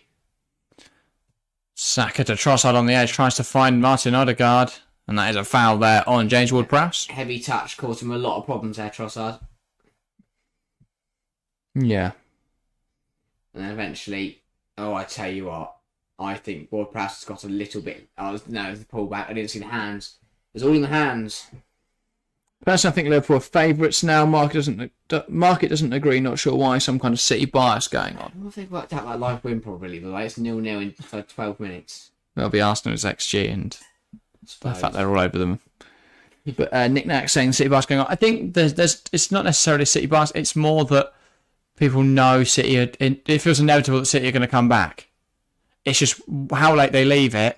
And whether the competition's too strong this year. Like yesterday for me, because I thought first half, they're still a bit shaky. Second half, wow. And now whenever you look at that game against Everton, you won't think that they had a poor first half. You think they were just pure class. And I do think they are... Bowen just scored. Calamitous Kudus, and it's in with West Ham. Thomas Souček scores a complete defensive cock-up from Arsenal. And West Ham lead here. That was shoddy, shambolic, disappointing from Arsenal. Absolutely unacceptable. They had to deal with that ball. They didn't. Bowen kept it alive, and Souček prods it home. And this is what we say. This is why Arsenal can't compete for a title, because City don't make this error. This is really good for Emerson. He puts the ball into an area which really worries Arsenal. Bowen should have got there. Gabriel clears it into Zinchenko. Bowen keeps it in and alive. Souček. They'll have a look whether it left the pitch, VAR. Prods it home. But yeah, Bowen doesn't flick it on immediately, which actually causes more problems to defence. Gabriel just clears it into Zinchenko. He definitely kept it in, by the way, Bowen did. Bowen keeps it alive. Thomas Souček, not going to miss from there. Open goal. And that's huge. Complete shambles. Miscommunication. Gabriel has to tell Zinchenko he's going to put his foot through it there. He has to tell him. Why they're both there, I don't know. Really good. It's going to be a tight one. No. I don't know, it's hard to tell. And Moyes' modern Marawan. Prods home. Like it. Well, if this does stand, it is a big goal. James says, I'm a Liverpool fan, there's no City bias, they're just extremely good. I'm forever blowing bubbles, says James, loving it. Let's have my prediction already, says Nick. Yeah, you guys are ahead of me. Sorry, mate. Not a lot we can do about that. You'll have to pull our coverage back a little bit. With Amazon, we're always ahead. With Sky and BT, we're always on. That's on the. That's in. That is in. I the wish field of play. my dream for broadcasting the Premier League is that it's all on one streaming service, not a broadcast, not a channel like Sky or BT where they charge ridiculous amount of money. Why don't the Premier League just create their own streaming service or give it all to Amazon or Netflix, something like that? I think he's kept it in there. It's hard to see, but I think he has. Well, they don't have the overhead camera, but you just know because of this angle they're going to give it off. It's the fact that Rice, Gabriel, Raya and Zinchenko are all there, yet not one of them even protests the fact that's not on the pitch. Says it all to me, really, but one of us pointing out they just cannot see. They just can't see the ball. But if you ask, look, that's in. It's in. That is in. Does it go over there? They can't see, can they? But if you ask me, it's one of the, and you can see it again there. It's one of those though that I don't know what the ruling is. Again, don't other competitions have the overhead angle? Because we like in the World Cup, we got the overhead angle In the World Cup, that Japan decision, we got the overhead shot, didn't we? Men's World Cup, Japan decision. We did. Oh, was it the Men's World Cup? Yeah, it was. Mitoma pulled it back, didn't he? Yeah. Against Germany. I'm intrigued to see what VAR gives here. So go look from the other angle, which is horrific. No, because that looks like it's off, but we know it might not be because of the line. This is your best angle. I think you have to rule it in. I don't know. There it looks. I don't know. What are they given? Given it. They've given it. They've given the goal. There we go. I think that's the right decision. I think if they cannot see, they just have to give the goal. They can't chalk it off if they can't give a plausible reason. There were three freeze frames. The first one it was in. The second one you couldn't see. The third one it was in. Can't they use the goal line technology? Says Nick Nack. That would be how they do it. Like they could do that down the touchlines, you'd think, but yeah, one of those.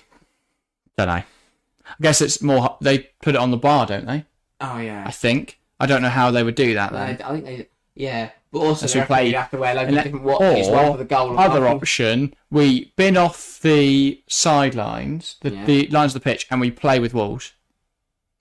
FIFA Street Style. Wouldn't it be sick if you see a strike running on goal, smash it against the far wall, pings back to him, and he goes and that'd be amazing. I think that's the right. Or a winger skin a fullback by pinging off the wall. Anyway, Saka, Trossard can't quite bring under his control, and now here come West Ham. Mohamed Kudus. Flying forwards here are West Ham again with numbers committed to this attack. Kudus does really well. Zinchenko then takes it away from him and off the pitch. Zinchenko West Ham throw. had an absolute mare of 17 minutes. He's given away a terrible free kick. Yeah. You know, caused problems for his own. Nick Nack argues that they have to rule that out. James says it's sad that we're the richest league in the world and can't spend enough to get a decent VAR decision. Yeah. You think you have enough cameras to fix that issue, right? But the Arsenal fans deserve a dubious decision because that won the Liverpool game with a stonewall penalty because Odegaard was playing basketball. Foul. Towards Souček.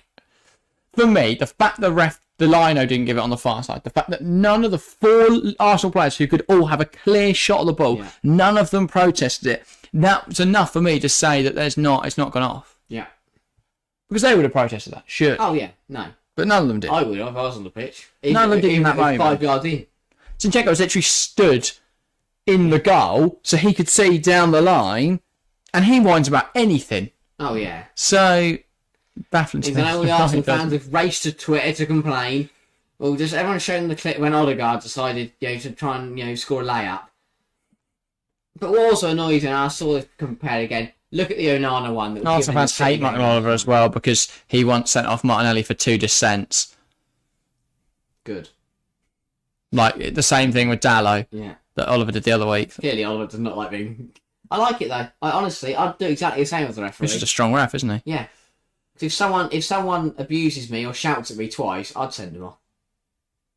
Saka looking to take on Emerson Royale.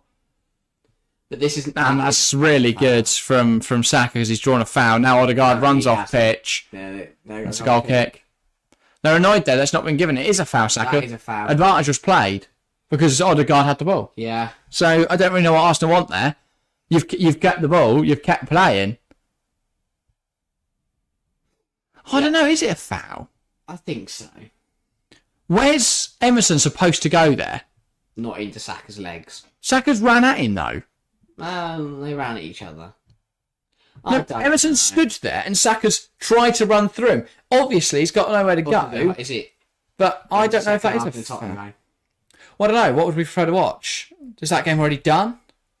Chat, have a vote. Would you rather us stick with... I think Arsenal West Ham's the more interesting game. Well, there's a lot at stake. Arsenal are fighting for the league title right now. I know, but that was quite... I was having fun watching Brighton. That's what everyone else wants to watch. If we are watching this, I'll sort the timer out. Because it's half time of every game. Oh, yeah. Well, I don't know. We should have timers for both, and that feels difficult to set up. Yeah, it is. Okay, there we go then. Edson Alvarez, Paqueta, Emerson. Well, it's a bit difficult to do now. On the fly. No. Emerson. You just sit there for 15 minutes, which by the time wouldn't matter anyway. You can go there, can't it? After West Ham. Yeah, no, that was my thought if we had 2. But yeah. I did think about adding 2. I didn't know if you could do that. Though. Yeah, I can. think we might have done it before. No. Okay. Here's Souček. We sticking with this one? Plays that wide. Soufal. I'm happy to stay with this game. Alright. We haven't had any verdict from chat. Ogbonna. We could still put the Brighton Tottenham one as the timer. Yeah, I don't know what time is in that one. Find out football. Paqueta. And he's looking to go back towards Ogbonna.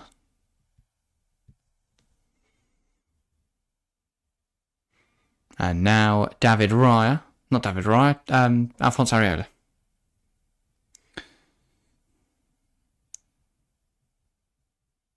Just want to say, I don't mind, up to you, my friends. Okay. Well, I think we'll stick with Arsenal West Ham. Souček. But yeah. We'll probably flick between the two. Zinchenko. And it puts the pressure on Saliba, but Saliba now can play out of it. Here's Declan Rice. Carrying that ball forwards, Ben White.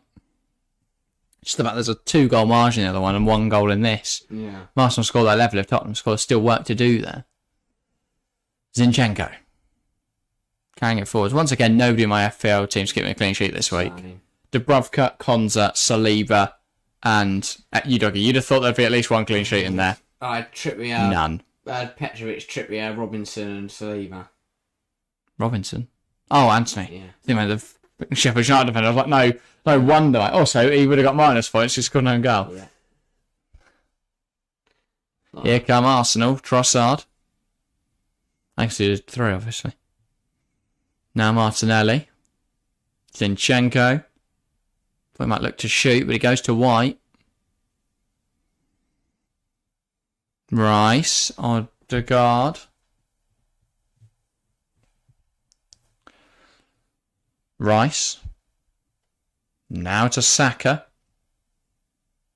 Here's Ben White. Rice. And again, that's not our Chinese order. As White goes to Rice again. Odegaard. Rice. God, Arsenal's just trying to collect the stats for the most passes not going anywhere. Odegaard.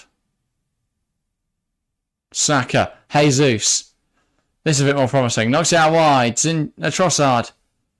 Oh, he slowed down too much now. Here come West Ham. Kudos.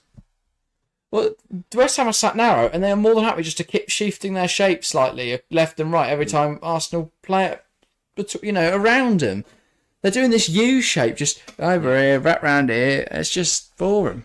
And every time West Ham come forward, they're causing problems. Yeah. What from Soufal here is Bowen, Kudus, Soufal. I think unless we get a goal in the other game, we'll probably switch over at half time here, so 20 minutes time, and watch the last 15-20 at the Amex. Watch the half time break with Arsenal West Ham. But yeah. Chelsea fans says Nick Southampton are playing tomorrow. I'm playing well. Good luck tomorrow. Yeah, they've got Plymouth, haven't they? Should be a win. Should be. Realistically. But you never know. You do never know. It's the Championship. Anything can happen. It can. Martinelli, Zinchenko. Why are all your answers so deadpan? I don't know. Here's Gabriel Martinelli. 20 minutes left of the half. Can Arsenal find a way back into this? Headed away. Falls to Odegaard. White. Odegaard tries to spin Edson Alvarez. Now Saka. And there a challenge from Paqueta. And really good there from Alvarez as he clears it. Yeah, we're in good form. Chelsea seem to have turned a corner too, says Nick Nack. Chelsea do every other week. Every other week. It's like, we're back, and now we're shitter. It's a most incredible roller coaster. We'll lose the first leg to Middlesbrough. And then we'll pull it back. They don't have a first team goalkeeper. What a tackle from Michael Oliver that was. We don't have a first team goalkeeper, mate. No, that's for the Ogbonna one. Oh. They came just flying in to kick Taking that one. advantage because he took out Jesus. Zinchenko, Jesus. He's been clipped there by Ward-Prowse on the edge of the box, and he's ran off. He didn't need to run that far, did he? Christ. What's this from Mike Rolland notices when he was clipped by... No, he wasn't. He just wasn't touched. Oh, believable enough for Michael Oliver to order a free kick. Yeah. Dangerous area. Got to hit the target from here. Got to hit the target. I mean, this could completely change this game because Arsenal haven't been direct enough. They haven't enough shots. Now they could just find their way back into this game from a free kick. It's a conversation between Trossard, Odegaard and Gabriel. Potentially important moment for this game. I don't think Gabriel's going to step up and take. So, Odegaard or Trossard for me. Unless Gabriel fancies him. No, he's now going to... No, he's still there. He's left the equation. Let's think about dinking it in, which would be absurd. Go for goal. Absurd. Got to go for goal from here. Got to hit the target. Yeah. Trossard and Odegaard over it.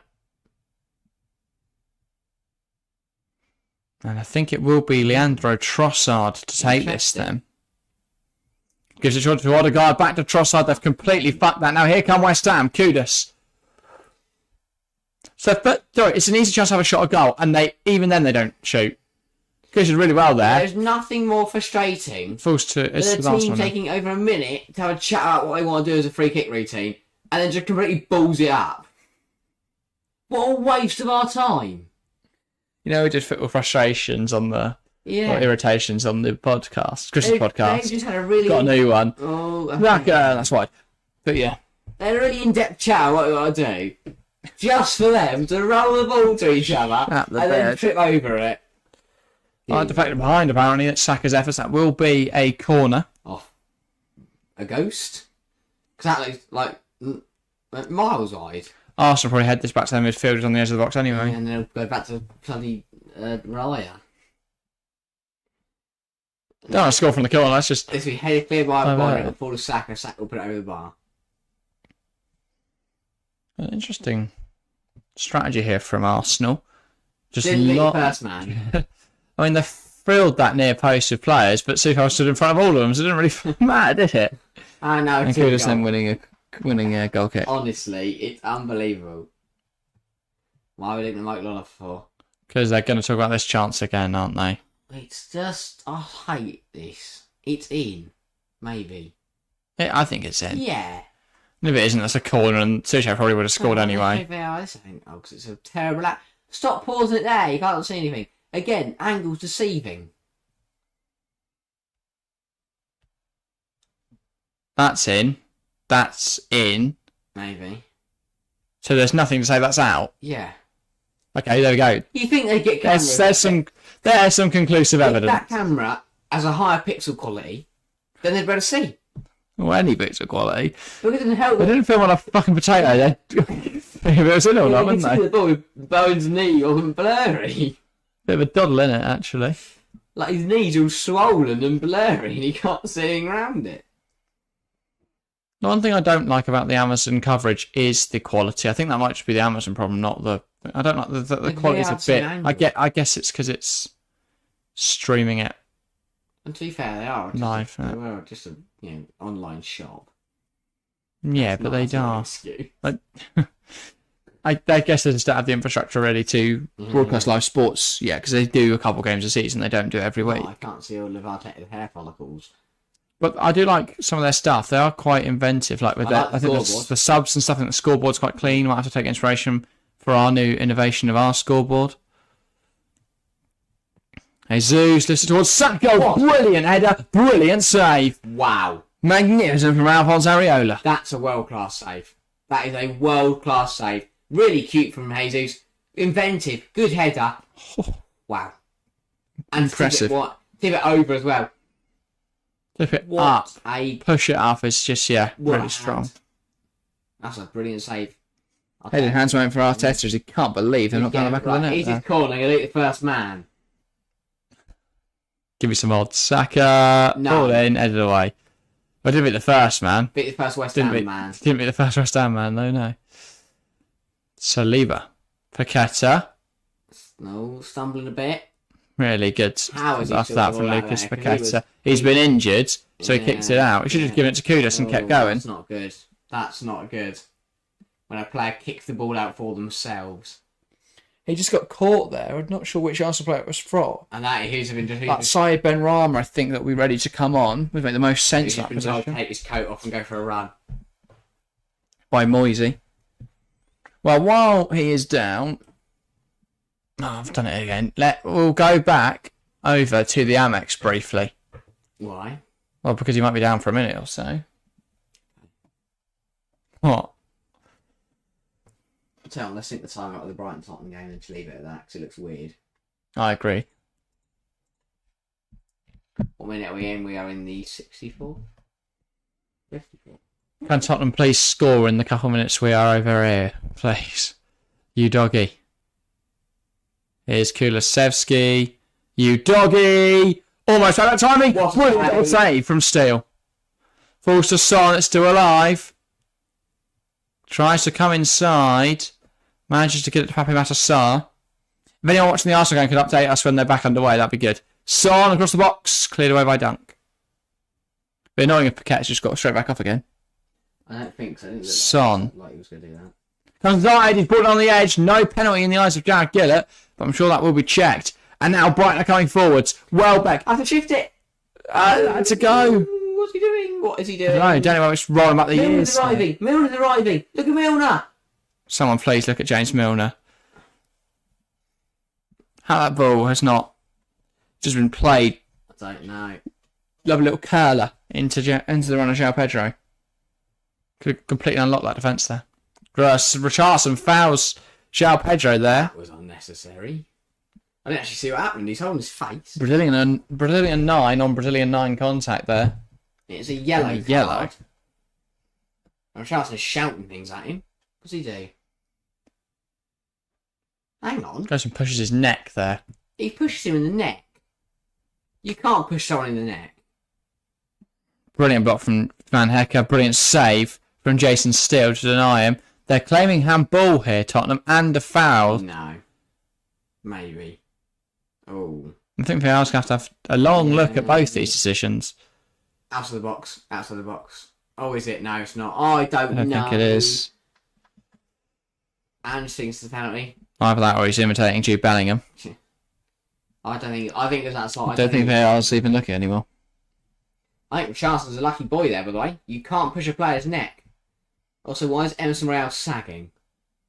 Pull your shorts up, mate. Strange geezer. If they score from this free kick, I'll be very We'll see this free kick first then for Brighton. Big chance. Now we're back to the Emirates. Not triple their lead.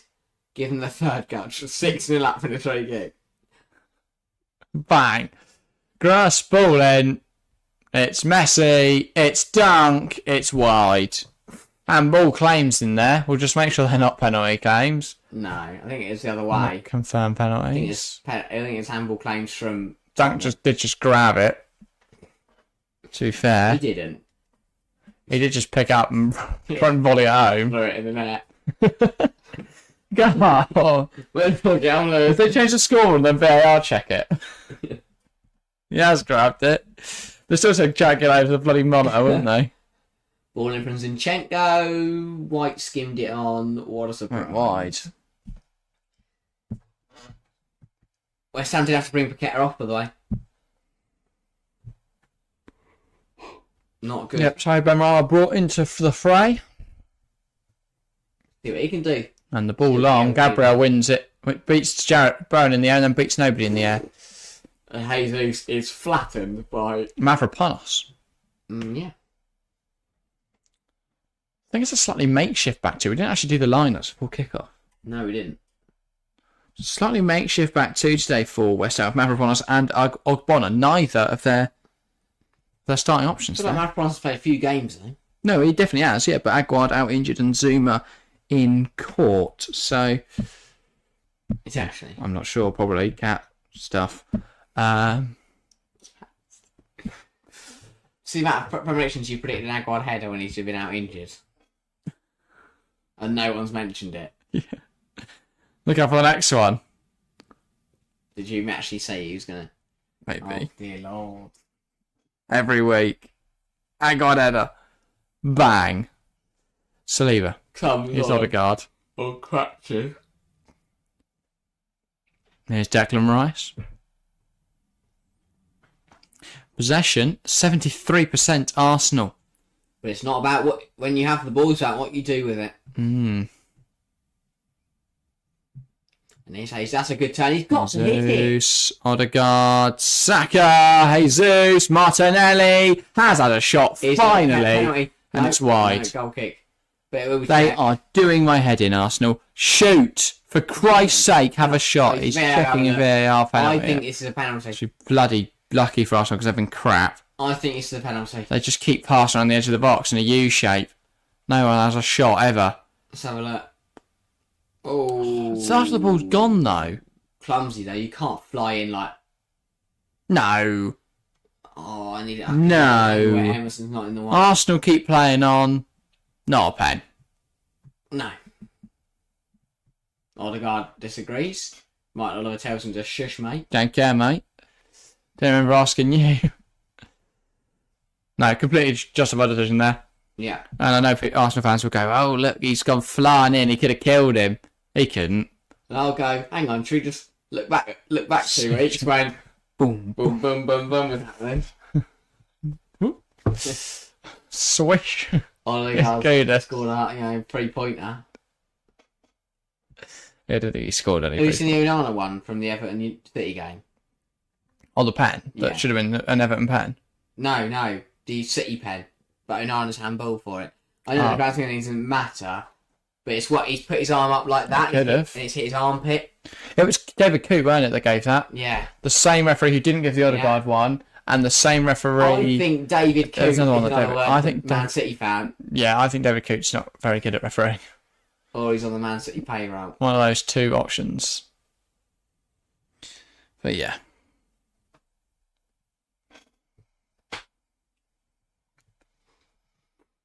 Well. 8 minutes left of the half then. And we're back over to the Amex. Boy. Now there's still 30 minutes to play there. Yeah, long time to go in these two games. Saka. Take it you've got updates for the Brighton game. Yeah. In case there was a goal. Yeah, of course. Yeah, of course. Saliba. So Moisey. Rice. Porto. Out of possession. Here's Saka. Now Rice. Odegaard. Tries to ping that in behind. And now he plays it to Zinchenko. Odegaard. Difference 4-5-1 out of possession. But the midfielder taking turns just to fully run it the opposition player. Here's Zinchenko. Lovely touch Oh my inside. God. Trossard can't quite get there. Kudus just trying to grab it clear. Suchek and Kudus here fighting Jesus, and play goes on. Go, if you're a Kudus brought down by Saka. That's got to be a yellow card. Because there's no intention there to play the ball. He just makes a foul. He's avoided booking because Trossard's got him winded his ear. But Hayes, again, Arsenal, fanning around, get caught on the ball. And they just Again, with Arsenal, how is that not a yellow card? Yeah. How is it not a yellow card? It's a clear and obvious tactical foul. And that's fine, tactical fouls are part of the game. But then it's a yellow card, isn't it? And he did it last week. He did it against Liverpool. So I made 3 or 4 and got away with it. I guess just certain players get away with those sort of things because they're not the type of player that makes a malicious tackle.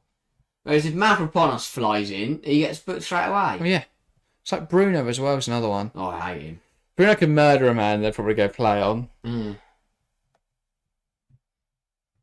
No way was the throw from there. Hang on. Oh, yeah. 3-0 Brighton. Purpose Superman comes on for Brighton and scores. Wow. Assist from Milner. That's huge. Tottenham get battered everywhere they go. And a Superman back for Brighton. Everywhere they That go. could be a big difference maker. Declan Rice running through lines of pressure. But where's he running to? Nowhere. Ball to Saka.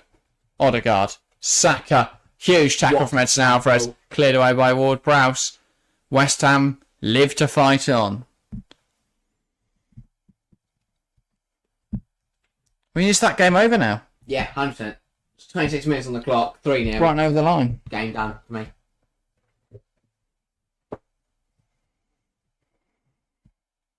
Zinchenko, that's a nice little dink over the top to Martinelli. It's He puts one of the worst attempted balls ever in. Luckily, the West Ham player crosses it in for him, and then it falls to Areola's hands. And defensive midfielder here shouting. David Moyes. nice one. What a player. Oh, it's like pretty much the Vinnie Jones of his day. Yeah, quality. Naya Fagward. I don't know if that's how I'd describe him, but yeah. Oh, big chance for Odegaard. Please. Plays it through. Saka in. Should score. Hits the post. Odegaard goes down a heap. Goal kick. How have Arsenal not scored there? So inclinical tonight, Arsenal. Because West Ham have not... They've not put up too much of a fight. It's a tight angle for Saka. But, I mean, he does it himself by a terrible touch. But you've got to score. Yeah. Just couldn't find the gap.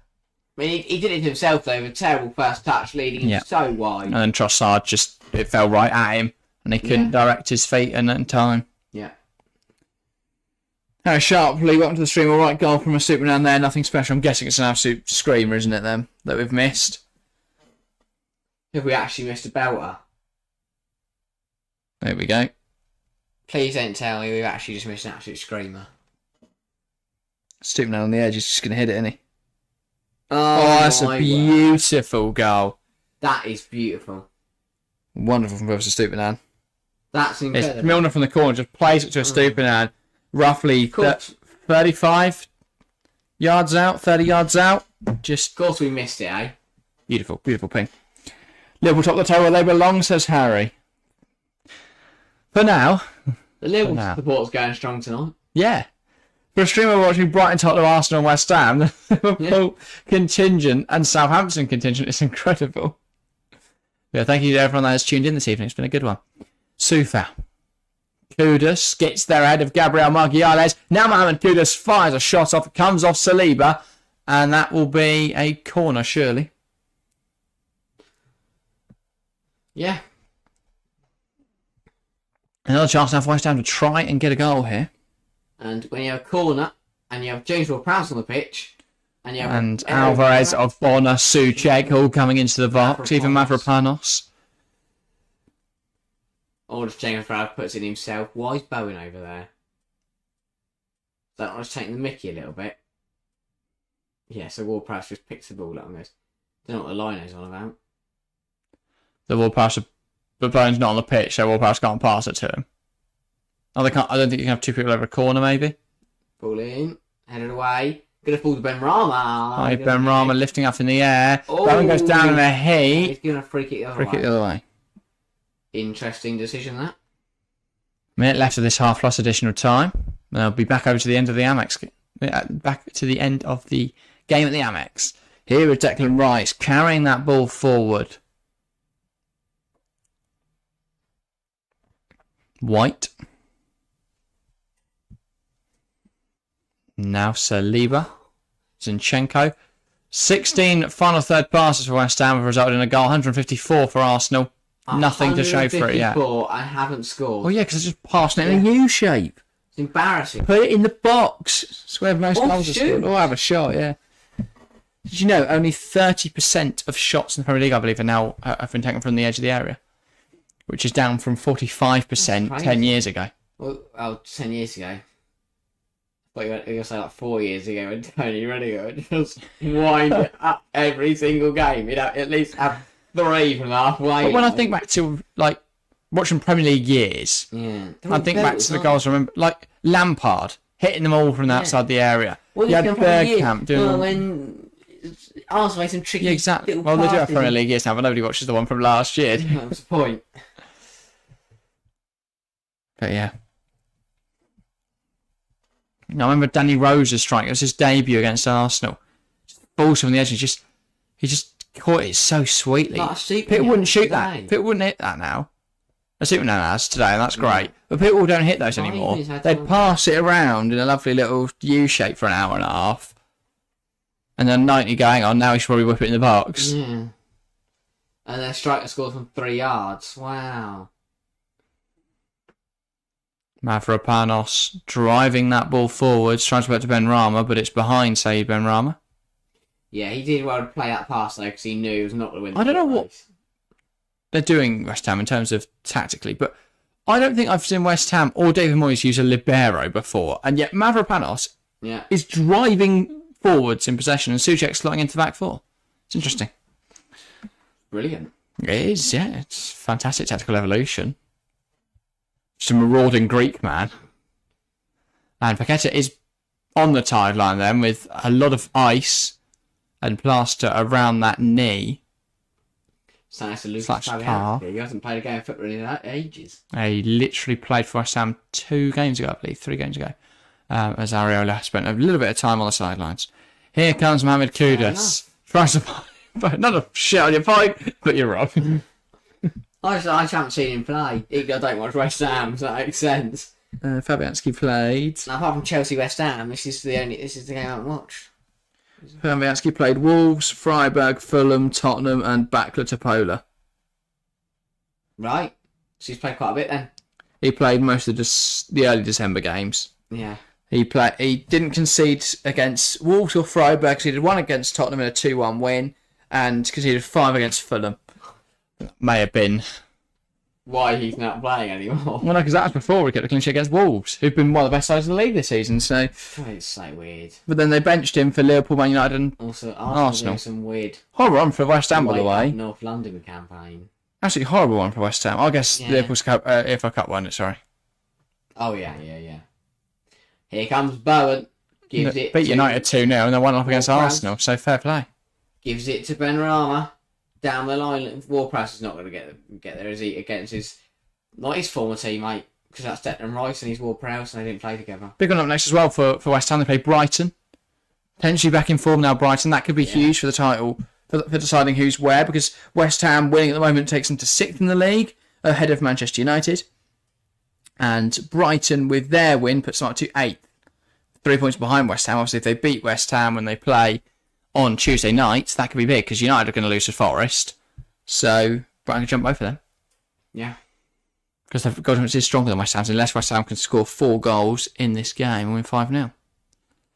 Odegaard, here's Jesus. Odegaard driving through the team. No. He's gone down there, but that's not going to be anything. Jesus, now Trossard out wide. Looking for Zinchenko, fell to Martinelli. Martinelli is deemed to have handled it, or was he offside? Handball. What's handball? And then that breaks down. Pass wasn't intended for him there. Swiatek hit his arm because he's been fizzed at him because it wasn't for him. Yeah. It's not a penalty. It's a brilliant tackle from Ogbonna. Yeah, sensational stuff. Also, by the way, a lot of people have criticised Chelsea this season. They are 4 points behind Newcastle. That's not bad. No, I know Newcastle haven't had a very good season. But still. West Ham are sick. And you can say, oh, Newcastle have had injuries, but if you're going to say Newcastle have injuries, then Chelsea have had injuries. Like, no offence to Newcastle, they had a fully fit back 4 against Forest and conceded 3 Chris Wood alone. Yeah, they sold to him. Honestly, Chris Wood against United this weekend, I'm there. I'm there. Chris Wood's only the 4th ever player to score a hat-trick against his former side. Andy Cole was one, wasn't he? As was Josh King. Scored a hat-trick against Everton while playing for Watford, I believe. In a game in a Premier League game where Watford scored 5 goals. It seems more believable it was the other way around, actually. Or Bournemouth in there, it's not. Or was it a Bournemouth game? It was definitely Watford Everton. Yeah. Right. Can't remember which way around he played for them. I think it's more likely he played for Everton last, right? Yeah. And also more likely they've scored 5 at Watford than Watford scored 5 goals. It's 5-2. I think it was 5-2. Yeah, it was a couple of years ago now. Yeah. Josh King, mate. He didn't play in the 80s, did he? If I'm right, it was a 3 PM kickoff. Well, probably. It's Watford Everton. Why the fuck would that be on telly? Actually, are they? Right. It's like I was in Europe. Half time here, 1-0 West Ham. Shut the other game on. Yeah. I love this. This is the beautiful thing about Amazon Prime. It's just you never run out of football. I'd rather they not. We didn't have to do this. Dream. Not have to go on at the same time. Not what we like. We're flip flopping about. Wow, there's always football on. It's brilliant. When you're just flip flopping about. Anyway, It's Les Ferdinand. Sorry, we couldn't work out who the other pundit was, and I was like, Glenn Murray. Oh, come on. Anytime's right, Prime. Hey, Brighton Tottenham time. I should reopen chat. Has anyone said anything? Think so. Oh, that penalty. Yes! Penalty to Brighton. Penalty to Brighton. Another one. Clumsy. Really clumsy. Fan said, thanks a lot, stupid Tottenham. And who are you backing on Saturday, Jack, Luton or Chelsea? Chelsea, of course. Lovely in town, but Chelsea, of course. I'll tell you what. Referee gave it on field. It's the correct decision. And João Pedro from the spot from the second time today to make it 4-0. I don't think we need a poll for this one anymore. I think we know who's won. This is embarrassing for Tottenham. I said 4-0. I accidentally said it the wrong way around, though. So, would like to amend my prediction to 4-0 Brighton. João Pedro. To make it 8 out of 8. Lovely pen. Wish I had him in FPL. That's 2 goals and assists for Pedro this evening. Very, very impressive stuff. Not sure what the celebration is, but he's done a little cutthroat type thing. And embarrassing for Tottenham as they are in freefall. Do get battered everywhere they go. Love that. It's a little 4 dead. Really, really clumsy. Lo Celso's giving that away. I said he'd had the 4th. Yeah. Just comes on. Didn't know the man what should do. Good penalty. Very good pen. Yeah. Not good for FPL. Very sad for FPL. If you got Vicario. I've got you, doggy. Oh dear. That's 0 points. That is. Is he been booked? It's -1. Just 0. Wow. Swan's on 2. De Zerbi very happy. Got Saliba on 1. A very good night for Brighton, and the game's not done yet for another 15 minutes. Luckily, everyone's on shit FPL this week. Postecoglou is baffled. Because at the end of the day, 2 penalties is really poor. I'm positively baffled. I think he's positively. I'm negatively baffled. Very negatively. I think he's come up. Oh, he hasn't. Brighton Hill's on the pitch now. And here come Brighton again. Ferguson holds it up. Finds Gilmore. This could be fine. This could be embarrassing. Murder? I don't know. He's just ran a train on that. Steaming through there. Do you want to check the substitutes that we've missed? Hang on, give me a second. Harry says, my prime must be so far behind yours because I have only just seen Pedro slot it in. Shocking, says Harry. I'm not sure why that is. Get faster, bro. No. Yeah, no, it is a... Yeah, that was on Prime Plus. Feels like we're ahead of everyone tonight. I don't know what it is. Yeah. Pedro goes down there. Emerson winning it back. Now Højbjerg. Perhaps try coming out and then into the thing again. It might have lagged at some point and you haven't noticed. Because we've just loaded it back up again. I believe that is Jakob Murder. Into Pedro. Ferguson's making the run. Pedro's going to go alone. It's a 4-on-2.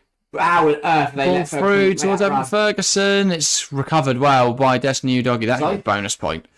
I don't know how Ferguson managed to get even a chance of getting the ball, to be fair. So just a little update on the subs. Purpose of Stupid came on for Igor at the half. Around 60 minutes, it was Carlos Baleba on for Facundo Buonanotte.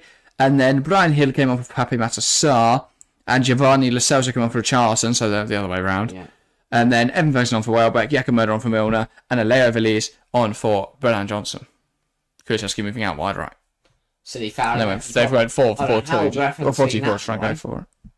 Forrest took Pedro's legs out once the ball was gone. Ref didn't see it. Yeah. 30 minutes left in this one. Of course, guys, remember to check out Premier League predictions coming out tomorrow morning ahead of this weekend's game. And we are live on Monday evening, New Year's Day. That's like New Year's Day. 8 o'clock kickoff. Liverpool versus Newcastle. Very big video. Make sure you watch it. It's going to be a good video. Harry's actually on it in chat. Harry in chat is on Monday morning, so look out for that. Yeah. Tottenham's empty. They've all gone home. I don't blame them. You're 4-0 down at the Amex. Long trip back up to London. Might as well leave now. Lo Celso, now Brian Hill. You doggy, Hill. Driving inside Brian Hill. One back by Brighton. Ferguson. Dunk. Gilmore. Now Stupid, sorry, not Igor. Lovely ball from Ferguson Stupid. And João Pedro, who is playing with loads of confidence tonight, getting on that, but it's really good playing from Emerson Royale. He's fuming at his team. They've been too open today, Tottenham. Yeah. They've left the defence so vulnerable, and Brighton have put that... Masterclass from De Zerbi, proving time and time again just how good a manager he is. That is an audacious ball from Lewis Dunk. And you doggy will sweep up with 11 minutes to go in this game. 4-0. Ball long. Brian Hill's giving chase. Nobody Van saw Hecker this deals coming. with it, and Brian Hill didn't really offer much of a fight. Here is Carlos Baleba. Now it's with Billy Gilmore. He's put in a really good performance tonight, Gilmore. Looks so assured in the middle of midfield. Estupinian. Now Dunk. Gruss. Gilmore. Gruss. Baleba. Gilmore. Lovely football. Tries to take on Giovanni Celso. Hasn't come off. Lo Celso tries to feed through Son. Also hasn't come off. We might have late on goal here. Or For two. our reasons, yeah. That'd be really nice. But yeah. 10 minutes to go. This has been horrendous for Tottenham. Yeah, back to the drawing board. Horrendous. That's Big a result drawing for board. They Brighton. need to go. I don't know. We'll What have to draw again. Brighton. for Tottenham? It's all about January. They've Yeah. got who have they got this weekend?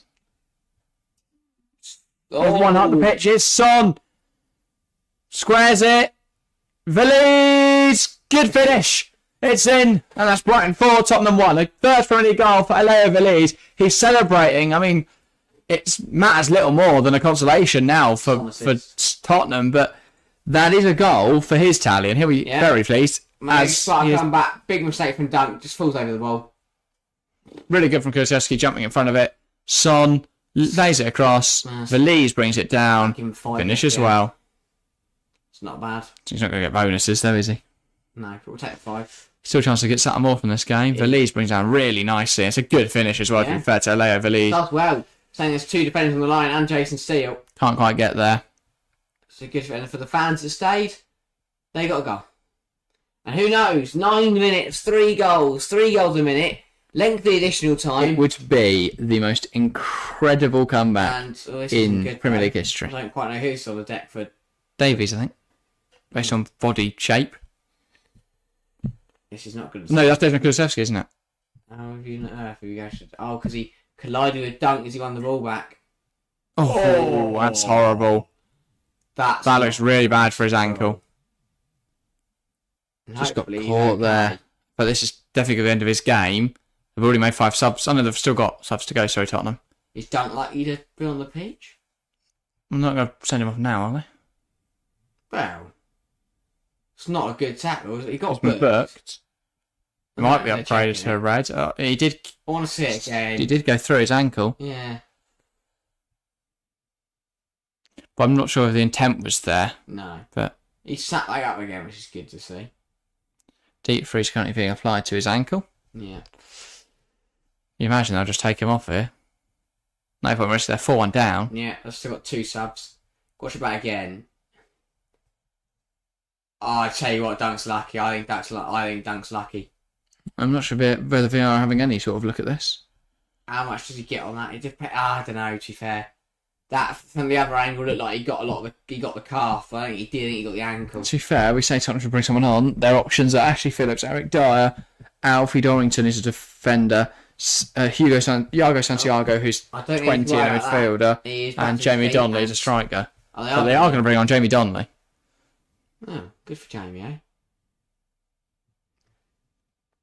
He's sitting at, I don't know where all these people are going, by the way, in the background. I mean, they're not going to bring on Donnelly. He's thinking, I want to get on it. He's not. Ah, poor bloke. Donnelly thought he was getting his chance. And because he's gone, now I'm alright, and poor Donnelly isn't going to get any Premier League minutes now. I've got to have a kick off. We're back underway. 4-1.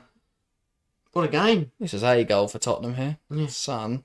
My first running goal for Leo Veliz. The Labour battling hard. Slotty for Porro. He's had a terrible game. Jakob Murder. Murder on Zidane's floor. Oh, Hoiberg, good. Fouled there by Believer. Yeah. That's the only reason I know Jakob Murder, because it's for the name, isn't it? Murder on the dance. For the FPL nickname. Yeah.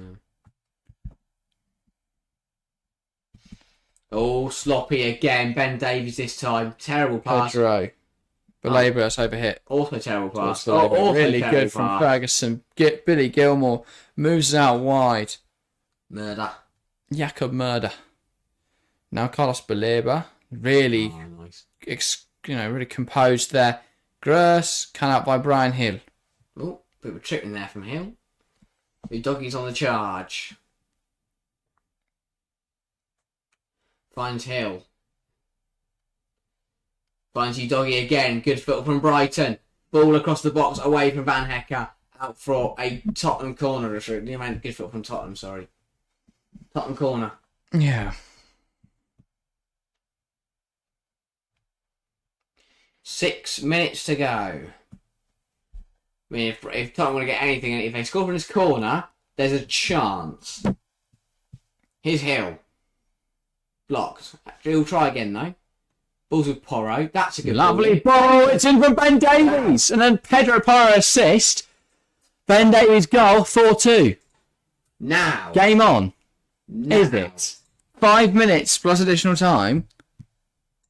Is there still life in this? A late flurry from Tottenham and a bit of belief. And I said that the away end was pouring out. For the very few fans that have stayed, they're getting a show now. He is on. He's onside. It will matter very little potentially for the game, but it could be big for goal difference and stuff like that. And you never know. There's 5 minutes left, and with the length of the additional time that we get nowadays, we've had an injury, we've had a penalty, just in the second half alone. Yeah. Could be game on here. They're just going to check it. They're just going to check it. But he looked on to me. But you know, these things, they can always be a bit funny. It just adds this additional time, though, that's going to be starting just to add up now. And it could be. I just don't think that matter very little if this isn't given, but I don't think there's anything wrong with it. And I'll tell you what, if this does stand, we are in for a block, but it's a given. It is a goal. 4 minutes. Yeah. Plus additional time. Back underway here. 4 minutes plus whatever's added on for Tottenham to try and find 2 goals. This could get nervy, you know. We're in for a blockbuster. If they get one more, I'll start to think they could do this. And those away fans that have stayed, very few of them. There's a few coming back. Yeah. Their mates messaging them, mate, get back in the ground. Or they've seen the football notification for 2 goals and gone, hang on, we've only just got to the station. Yeah. Sprinted back. Brian Hill. Now Son. Hill. And that is a foul on Brian Hill. I'll tell you what, Brighton are starting to panic. Because they'll also be worried. Harry thinks you're chatting shit because Tottenham can't get 2 goals in the last 10 minutes or the last 3 minutes plus additional. All depends how many. It all depends how many they added on. If it's 4, then obviously not. If it's 6, 7, 8, 9, you never know with the Premier League now how many minutes of additional time you're going to get. Yeah. And again, this has to be a good delivery from Porro. Piling into the box are Tottenham. A lot of aerial threat. And if Porro gets this right, Brighton could be in trouble. He's got it wrong. Really wrong. And he's annoyed with himself. So he gets that right, he knows that Tottenham are in the money. Yeah. Still time for Tottenham in this game. Potentially. Still taking his time. He's in no rush. No. Almost identical number of passes completed. 365 for Tottenham, 356 for Brighton. Creepy. Still getting such a big run up. He's in his own goal net. I could just put it centrally so he can just smash it flat. 84% pass completion for both teams. So Tottenham will look to get this going quickly. Porro needs an option. Højbjerg round the corner looking for Kulusevski. Falls to João Pedro. He'll be keen to put any murmurs of a Tottenham comeback to bed. They're going to come to the corner now. Brighton. That's one back by Emerson Royale. And Murder fighting well for it. Ooh. Lo Celso fortunate not to give away another pen there. I think that's given a foul anyone else on the pitch. If he hasn't already conceded a penalty. Yeah. Højbjerg. Ball in behind. Great ball. Son's in. Son's going to get there. Can he do anything with it? He gets fouled by Stupanyan. Is that a penalty? No, he's gone. He's trying to buy it. He's tried to buy it. Should have stayed on his feet. He's wasted a big opportunity by trying to buy a penalty. That's really poor from Son. You'd expect much better. You doggy has the ball now for Tottenham. We need to take players on here, Destiny. You doggy gets the touchline. Hill misses it. What a miss from How Hill. key could that be? What a scuff. And now here come Brighton. Jack in Sherwood. If he makes takes on one. Sorry, Evan Ferguson takes on one, takes on two. Brought down by Davies. Ball going forward here for Tottenham. If Hill makes any contact with that, it's 4-3. Yeah. Brian Hill. Can you take on him, Sherwood? Someone set up a firework. Bit preemptive, mate. It's the 20th of December, not the 31st. I thought someone's just been shot. Yes. Son. Brian Hill. Now Giovanni Lo Celso. 9 more minutes. I told you they've got. I mean, they should have scored it. If they'd scored in normal time, I'd have given them a chance. We're back underway, by the way, in the game at the Emirates. Here's Dejan Kulusevski in the box. That's got to be a goal. Full to Brian Hill. Back post for Hill. Why did he take the Son? Brian Hill's cost him here. Brian Hill is shit. Big time. Brian Hill could have made this 4-4. He's had 2 opportunities to make it 4-4. Brian Hill has cost Tottenham a chance. He's rubbish. Why is he trying to pass it to Son there? Lo Celso. He's got Son in his FPL team. Now Brian Hill. Plays at Destiny U doggy. Tries to find Son on the edge. On it. Son just wasn't alive to it. Great. Really good chance from Højbjerg though. Lo Celso. Taking players on. Valise gets around his man, takes a shot, blocks again. Cleared away by Baleba. Brilliant defending. Giving it everything here. Pedro fighting for it up front, but here is Højbjerg. What an end to this game. Yeah. It's been electric to say the least. Emerson Royale knocks it out wide. Kulusevski cuts inside. It's a woeful shot. Too much on it. Way too much on it. You feel like they needed a goal now. This game has burst into life Yeah. though at the end here. It's brilliant. Brilliant to see. It's incredible. And that is Dunk with a bit of cramp, just stretching out. If he's alright. Yeah, it's been a tough 91 minutes of the. Somehow Tottenham are going to take 2 bonuses for the bonus points in FPL, by the way. Who? Pedro Porro and Aleo Valise. How is Valise getting bonuses from this? He scored. He's come on and scored. And on the pitch. Last change for Brighton as well. Their last change of the game. Yeah. Adam Lallana. How is Valise getting bonus points? And Son isn't fast. Son's on 21. If he gets a goal or assist in these last 7 minutes, he would be on for bonuses. I think he could jump up straight to 2, I think. Oof. Didn't get a goal. As long as it's not set up by Pedro Brighton Porro. fans know this will be important to hold on here. Tottenham aren't making it easy. Pedro comes off. On comes Lallana. I'm going to just try and finish this game. Oh! Lo Celso said something to João Pedro for some reason. Don't know what that's about. That was very strange. Very good game, though. He goes up to him. Pedro. I don't know what Lo Celso said there, because he's gone up to him as Pedro's walking off, covered his mouth, said something to him, and and it's clearly sparked something out of Pedro, and they've just had a bit of a pushing match. Boys pulled away by Brighton coaching staff. But very no matter what he said, that is very unnecessary from Lo Celso. Pedro Porro sends it up in the air. Valise fighting with Baleba. Still there, Valise. Strong challenge from Lallana, but it's permitted within the rules. Lo Celso, now Davies. Plays down the line. Here's Brian Hill.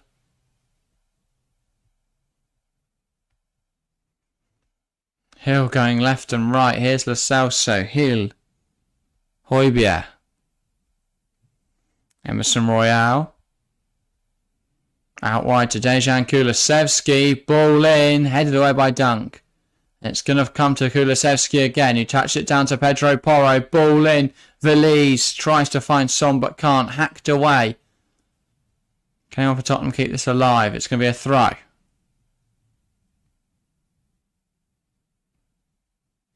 I think it's done for Tottenham. Vicario. Too little, too late. There's still 5 minutes. They've got to score the next 1 or 2. They should have scored in the last 10. They really should have. Hill's had chances. Udogi, Kulusevski, Son. Brian Hill. Now it's Højbjerg. Lo Celso. Scuff past as Son now finds Udogi. Udogi with options in the box. Cuts it back. Højbjerg. Post one against the post. Pedro Porro. Saved. He claims it's with a hand. No one else does. And Stephen out superb defending. So unfortunate for Tottenham off the post. Lo Celso, that's taken too quickly, and that's the referee. Pedro Porro is claiming it's a hand from Estupiñán.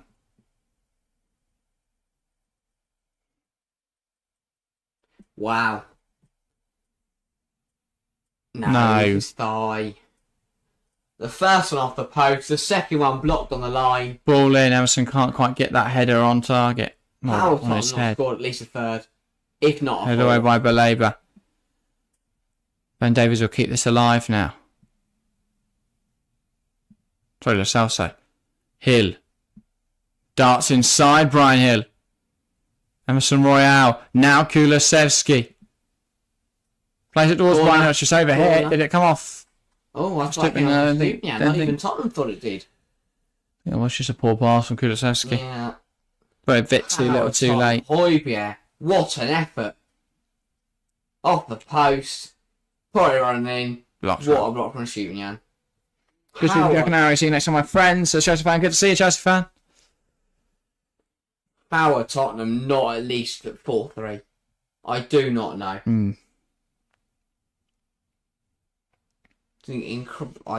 Yeah. That's the thing. I mean, obviously, Harry's right. Tottenham haven't got, can't score 2 goals. Haven't got 2 goals, but they should have. They really should have. The chance that they've had. Davies, Emerson Royale. Here's Udogi.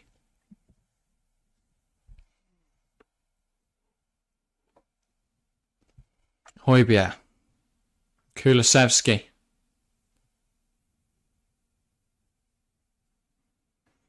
Lo Celso, it's Son! It goes to the side netting. How again, I can't keep reiterating it. Tottenham should have scored at least 1 or 2. If not 3. They could be 5-4 up. Yeah. Once this game's done, I'm going to go get a drink quickly before the end of the game at the Emirates. Get some grab as well, please. Some grab. I don't know what there is. Sure. No. Ball long from Steele. Header 1 by Murder out of play. 2 minutes to go for Tottenham, but I feel like it's too little too late now.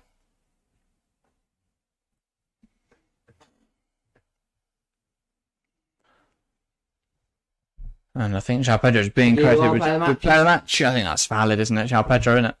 Yeah, 2 goals and assist. I will go just to be a bit different. I'm going to go James Milner. He was bloody brilliant. I'll go Billy Gilmore. Did not stop running. Billy Gilmore was brilliant as well. Got an assist as well, James Milner. Yeah. I think the Brighton defence performance was really good until these last kind of 10 minutes, and even now they've been brilliant. Højbjerg.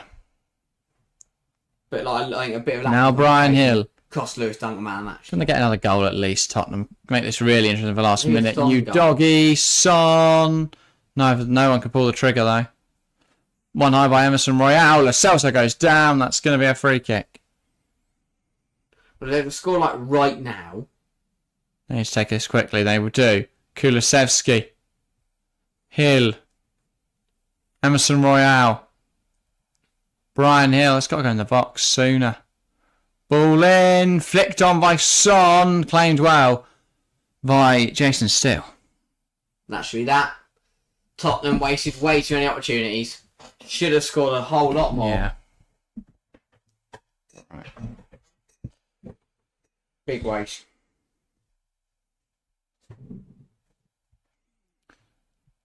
Steele will kick that long, and that should be it. Udogi. Van Hecker. Gilmore wins the header. Evan Ferguson, now Billy Gilmore. Plays it towards a Stupinian. I think he'll get there. No. That's it, though. Should be, yeah. Still a bit of time left. And then we've got 35 odd minutes of the Arsenal game where Arsenal need a goal. Pedro Porro, now Udogie. Tottenham will come forward. Udogie pulled back by Baleba, but he keeps fighting Destiny Udogie. So many fouls on Udogie, but he keeps going. Incredible. 2-0 West Ham. Ryan Hill fires over. Flick it over. That's the game done. Not yet, but probably. They're not getting 2 goals in 30 seconds. 2-0 to the Hammers. Konstantinos Mavropanos. Wow. Let me guess. James Ward-Prowse's corner. Yes. What a header. Oh, wow. What a header. Incredible. Glancing header from the Greek. It bounces off the bar, off the post and in. I'm going to go get a drink then. And we will be back here for the last 35 minutes or so, isn't it? Very exact times. When it rains, it pours in North London. Tottenham, tanked by Brighton. Arsenal, in all sorts of disarray. It's absolutely chucking it down now. The heavens have opened in the second half. And West Ham double their lead. And Arsenal have got a mountain to climb now. Wow. Oh, they have Arsenal 34 minutes to find 3 goals. This is incredible. If not, Liverpool will top the Premier League. And will be pretty comfortable with that as well. Going into the new year. Unless Arsenal can find something magical. Here comes Ben Rama on the charge. There's a foul there. Ben White he just randomly pulled someone down off the ball there. Very likely to escape a yellow card when it gets pulled back. But Martinelli's got it back now, and here come Arsenal out wide. That's a brilliant tackle from Alvarez out for an Arsenal throw. Saka gets the game moving again. Arsenal are going to have to be quick, going to have to be rapid about it to try and find 3 goals now this late on. Odegaard to Saka to White. Back to Odegaard. These triangles. It's a poor touch from Odegaard. And West Ham have the ball back. And this is good football. Here's Bowen. Ben Rama. And if you ask me now, I'd say West Ham are going to get a third. Before Arsenal get one back. It's incredible. Absolutely incredible. Areola. That is a brilliant ball. But Kudus can't win the header. Martinelli. Twisting and turning around. Gabriel. Can he find the pass? Arsenal have got to find a way to cut through this West Ham team. Very difficult to do. Jesus cuts in, has a go over the bar. But it is very hard to get past this West Ham side when it's 0-0, let alone when they have a 2-0 lead to defend. They are going to defend like their lives depend on it. And it is very difficult for Arsenal to get any way back into this game. As I said, it's hard to get past West Ham at the best of times, but a 2-0 lead, it's incredible. Oh, don't put it on there. So lovely. Kudus, good touch. 3 headers in a row from Zinchenko there. Just dunk at the bottom of his head. Soufal heads it into Martinelli. West Ham still got the ball, and Bowen's going to give chase in a foot race with Gabriel. Gabriel wins the foot race. Eventually, the linesman puts his flag up. Arsenal going to get it moving quickly. They know that time is of the essence. That's a slotty pass from Rice. He thinks he's still playing for West Ham with that one. Gives it back to Kudus. Soufal wins a throw, and he's going to take his time about it. Where did I get it from? Right. So, 2-0 West Ham.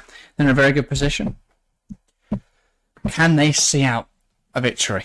This will be huge for Liverpool. Huge for the title race. Yeah. Huge for West Ham and their potential exploits into Europe next season. Yeah. Still half an hour to go though. Lot can happen. But you never know, do you? West Ham, so defensively solid. If Arsenal had to score 3 goals in the next half an hour, I would be very surprised. I really would. I think all the cards are with West Ham right now. Yeah. I can't see it being any other result than a West Ham. Maybe a draw. I don't see Arsenal winning this game, though. Fair enough.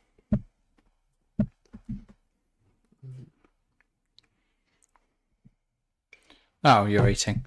Soufal. Now Mohamed Kudus. Ball back to Mavropanos. Soufal. Mavropanos. Arsenal readying the cavalry in Nketiah and co to enter the pitch. Whenever the ball next leaves the pitch, that is Reece Nelson. They need it. The two academy boys. They're going to have to come on and find Arsenal some goals here. Working it down the right hand side with... Who is that?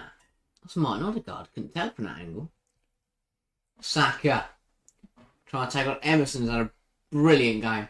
Rice. Captain. Goes back out. Here is Bukayo Saka looking to take on Emerson. He's brought down by Emerson, but play on, says the referee. Here's Saliba. Now it's Martin Odegaard. Can he beat? Well, Prowse finds Saka. Saka ball in, head away by Angelo Ogbonna. Now it's Ben White. White, Odegaard. Rice. White again.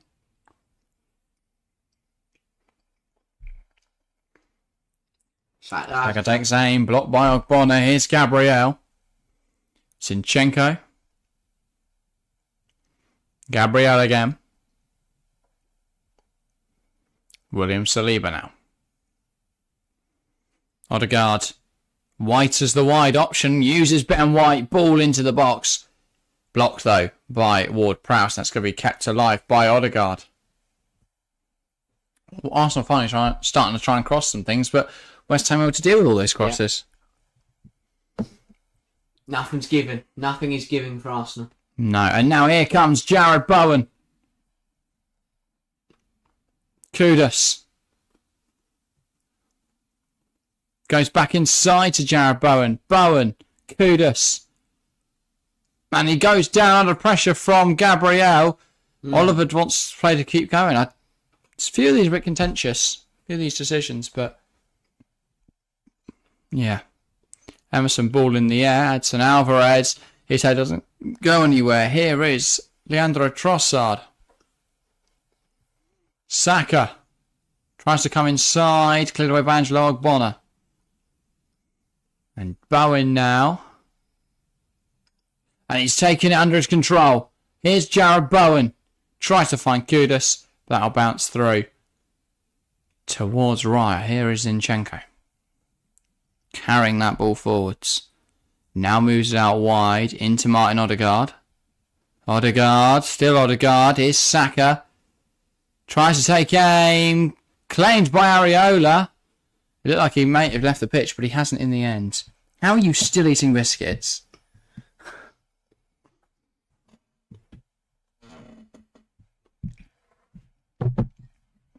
Anywho, also change the poll in chat if you can, once you've finished eating custard creams. For 10 minutes. If you are still tuning in, make sure to get involved in the live chat. Say hi, give your thoughts on the action here at the Emirates. Or anything else you want to talk about. It's been a good stream so far, good evening of football. And now a double change for Arsenal. It's going to be Martinelli off, Nketiah on. Not a good performance again from Gabriel Martinelli. He's really struggled to show anything this season. And then the other change is Reece Nelson on for Alexander Zinchenko. So they are going for this game now, Arsenal. It's a back three. Then everyone else is up front. Get your votes, everyone. There we go. I mean, with West Ham having a 2-goal advantage, it'll be bold over Arsenal. That is a brilliant save again from Areola. Jesus on target. Claimed by Areola. Wow, nothing is giving for Arsenal. They just can't find a way through parts of this West Ham defence. And even when they get through the defence, Areola is there to make a big save. Good grab. Decent header, to be fair. It's on the goalkeeper. It's not a comfortable catch. But he makes it look like one. Sue foul. Oh, swing and a miss. Swing and a hit with a second attempt. Launched it long. Raya's going to come out and get it. Out of his area, playing out the back. Arsenal have to be urgency now. Have to show urgency now. You can't beat urgency. 26 minutes to go. Rice. Out to Odegaard. Should be more direct now from the Gunners. If they're gunning for victory, they've got to go for it. Good. Love it. Gabriel. Absolutely love it. Go a bit of a maverick. Rice. Nketiah. Didn't get that. Oh, Prime. No. Logan Paul? No, okay. Top Gun. Nketiah. Gunner? Yeah. I was going to say Gabriel's. That's shit. Oh, it's Odegaard. Never mind. It's not on the same intellect as me. White, ball in. So long. What a miss. Over the bar and by quite some distance. That is a huge miss. That was really poor. Has to hit the target. It's a great ball in from Ben White. Just hits top of his head. Doesn't get over it and head it down. Heads it up. A night of shocks at the minute, by the looks of it. Yeah. Wow. Brighton already beaten Tottenham. Liverpool 2 goals down. In a potentially crucial game against West Ham. Crazy. Absolutely crazy.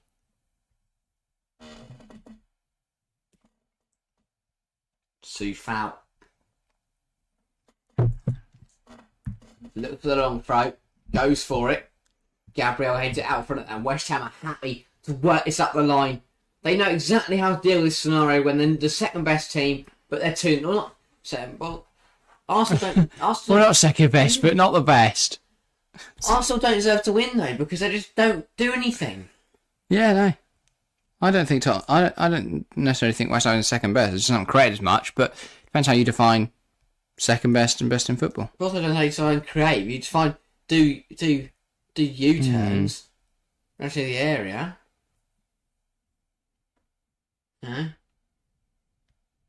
Saliba to Ben White. I mean, 15 shots from Arsenal, 3 on the target. 4 shots from West Ham, 2 on the target. That is what matters. Clinicality. You cannot win the Premier League by having 15 shots in a football match and only putting 3 on the target. That is really poor, really wasteful from some of the best attackers in the world. Bukayo Saka, Gabriel Jesus, Martinelli, Odegaard. Those type of players can't convert a fifth of their shots. They can't put a fifth of their shots on target. That is not good enough. That's an overhit pass from Odegaard, out for a West Ham throw, and out goal kick. And every time this happens, Ariola to go, thank you very much, I'm going to take a minute. Yeah, it's like game management, isn't it, at this stage? Just seeing the game. Seeing the game out, brilliant. What a run. From the back post to the edge to the edge of the 6-yard box. Nodding it across. Lovely stuff. Off the bar, off the post, into the goal. First goal in claret and blue. And a big goal of that, and Ogbonna, I was loving it. Touch from Bowen. Pure class. Losing the ball though, what a shame. Nketiah, a few nice touches, but ends up going backwards. Reece Nelson in the middle of the park by looks of things. I don't think there is a formation for Arsenal. I think it's just everyone up front. Yeah. Rice, baby. Knocks it out to Saka. It's still not direct enough. White, Odegaard. Back to Saka. Back to Rice. No, that's... Baby. Ball in. Nketiah. Oh, Gone by Reece Nelson, but it's the wrong way. Away from goal. It's only one match now. I get what you're saying, Nick, but it happens too often for Arsenal. Like, they have too many games like this. They have too many games where they have chances and don't take them, where they're not direct enough. Cooley's there. Just catching. I don't know. I feel like they don't create enough in games. A lot of their best stuff is really is slowing the pace down, and then sudden, quick change of pace, and then direct attacking football. But they just haven't done that at all today. There's been no change in the pace. When West Ham sit on their arse the whole game, you can't really do anything. They dictate the tempo. And Arsenal haven't unlocked them so far. It's the same problem Chelsea have had in every game against a low block. It's like the same with every sport. Whoever dictates So tempo, just you have annoying control of Ben the White game. in there just by poking him.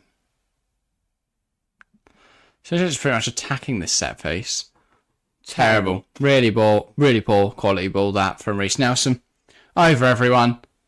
And a goal kick now. I mean, Arteta tries to bellow some words of encouragement, but mountain to climb with 20 minutes to go. I think a guy in the crowd are doing a better job of screaming some words I'll of be more encouragement. worried about him than Arteta. 5 votes in the final chat. 60% still... 60% think that West Ham will see this out. 20% still adamant that Arsenal will get back into this. That's 3 goals in 20 minutes. A lot of work to do. And then 20% think this will end a draw. Reece Nelson tries to take it past Adson Alvarez. Ward-Prowse now. Sufa. Kudus holds up the ball nicely. That's also bench for Prowse and FPL. He's currently on 6 points. Sufa out. Did he score? He got assist, didn't he? Oh, of course, yeah. Now he'll get a clean sheet point at the moment. Why'd you bench him? Because he's playing Arsenal. And I don't really know. Oh, How many defence do you have on the pitch? 3. Have 2. Break the game laws. I thought Watkins was scoring against United. Yeah, same. Trossard. Headed away. Here's Saka. To right. Rice on the edge. It's blocked. You could have had him over Salah. Again, I thought Salah Or was going Saka. Yeah, my favourite Saturday do something against West Ham and Ward-Prowse do something against Arsenal. Well, that's. You should have gone otherwise, mate. Oh, yeah, I should have known that. It's Kudus. Little take on Declan Rice. Good time, oh, that's a bad time. Reece Nelson there. And that will be a yellow card. Yes, only yellow. Lashes out. Not lashes out, lunges in. Just flies in. Yeah. Liverpool had 34 shots against United. Didn't score a goal yet. They're still Tottenham could win the league. There's knick-knack. Yeah, but that's the only game this season where they've had that number and not scored. In others, they find a goal. Even in the game where they could do 3 against Fulham, they found those 2 late goals to go from 3-2 down to 4-3 winners. I get your point though, mate, but a team with like that front 4 can't have 15 shots and only put 3 on target and not... Equally, it doesn't really matter for how many chances they create because Newcastle created the most chances in the league and they're currently 9th. Chelsea have created the second most chances in the league and they're 10th. Big league. So about how many you convert. And exactly. Chelsea, obviously, top big chances missed in the Premier League. Arsenal win the league at the moment because the defence is the best in the league, but are Chelsea generating loads of chances because they're too aggressive? Therefore being caught out in defence. Emerson, he's been brilliant, honestly. One of the best defence in the league. Emerson's been absolute... What, Emerson? No, Emerson's not the best defender in the league. What? Arsenal have the best defence in the league. Okay, that makes more sense. This one put West Ham 6th, yeah. Do you know what? It's another team ahead of United. Finally. Because United should be exposed. Puts them 6th and 3 points behind Tottenham, 4 points behind Man City.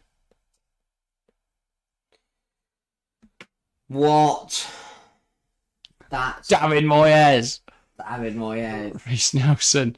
Here's Leandro Trossard. Moves out wide. Here's Saka. What do you think they can do in the Europa League? Nothing. Do you think competition's too strong? Definitely. Alright. I like West Ham. Nelson. Nketiah. Saka! Blocked. What was that? Odegaard. What? Saka! Just got excited. Cat to a bar He's A. in my... Oh, Trossard. Good That's save. a really good save again from Alphonse Areola. If he keeps a clean sheet on my bench, I will honestly start punching walls. I just really want Saka to score because he's in my FPL team. Like, I want Arsenal to lose the game, but if Saka can get a goal, that's lovely. What was that for? What? That was... Areola's on 7 points on my bench.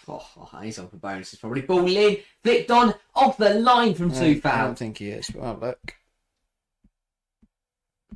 Ball across the He pitch. is. Cut out by Emerson. Ward-Prowse. Why is he on for bonuses, Because he's man? had a brilliant game. Forwards from West Ham. Can out by Declan Rice. He's on for 1 bonus, he'll be on 8 points. Well, Dubravka against Nottingham Forest got 2. No. Surely you got a minus. He did. Oh, the guy has a go! He's made some saves. Alright. He had a really poor season. We're 19, Martin Odegaard. we're 19 games in, and he has not put up very many numbers. West Ham fans want Moyes out. I don't think they actively want Moyes out. They wanted him out. I think they'll change their mind. It's kind of understandable, but Moyes... After the Fulham game, they wanted him out. David Moyes has changed how they play. They wanted David Moyes out. David Moyes has come in. Different bloke. In quality. Kudus and Paqueta finally clicked. Yeah. Suchek's really marijuaning it at the minute. Football, it takes time. It takes time. Yes. And again, by the way, the fact that this isn't even a full strength West Ham defence, it's Ogbonna and Mavropanos as centre halves. Yeah. Incredible stuff. Yeah. Mavropanos are brilliant. Honestly, I don't know who I'm going to give man the player of the match at the moment. Equally, Arsenal win the game 3-2 and my answer changes, so... Silly fouling there from Odegaard. He praised... Just biting there, Edson Alvarez. 15 to go. I can't wait, though, for quarter of an hour. Arsenal fans just to blame this all on Michael Oliver. And not take any responsibility for the fact they've lost 2-0. Yeah. Ward-Prowse. Over the set piece. West Ham's going to go long with this one. Didn't realize Price is out. Did you lose? Apparently. Go across the scores. No way. There is the Brendan Dolan. Yeah, 4-2 Dolan. Humphries is down 3-1 to Pietrusco. What? What on earth is happening? World Dutch Championship crazy this year. God. Can't believe Gezzy's out. And Humphries on the verge. Yeah. MVG's going to piss it. 74% possession Arsenal in this game. Nketiah can't find the pass Who through. needs possession when you're 2-0 up? I can't believe that. Smith Rowe's coming on. You know it's desperate times. Ben White to Declan Rice. Arsenal need a goal now. Nelson. Oh, I can't believe that. Gabriel. Saliba. White. Saka. Trossard. Still not direct enough. Ball cleared by West Ham. Odegaard. Here's Martin Odegaard. Trossard. Saliba. Saka. Good turn. Have a go. I got a Good Saka save. into the gloves of Areola. Another good save. Yeah, Smith Rowe getting into the fray. Good effort, good save. Arsenal just can't find a way through today. Nia says, 3 questions. We'll break them all down one by one. Who's win the league in your opinion, guys? Liverpool. Yours? Aston Villa. Okay. Next question. Unai. Where will Chelsea finish? 7th. I was going to say 7th. So I will say... Civ.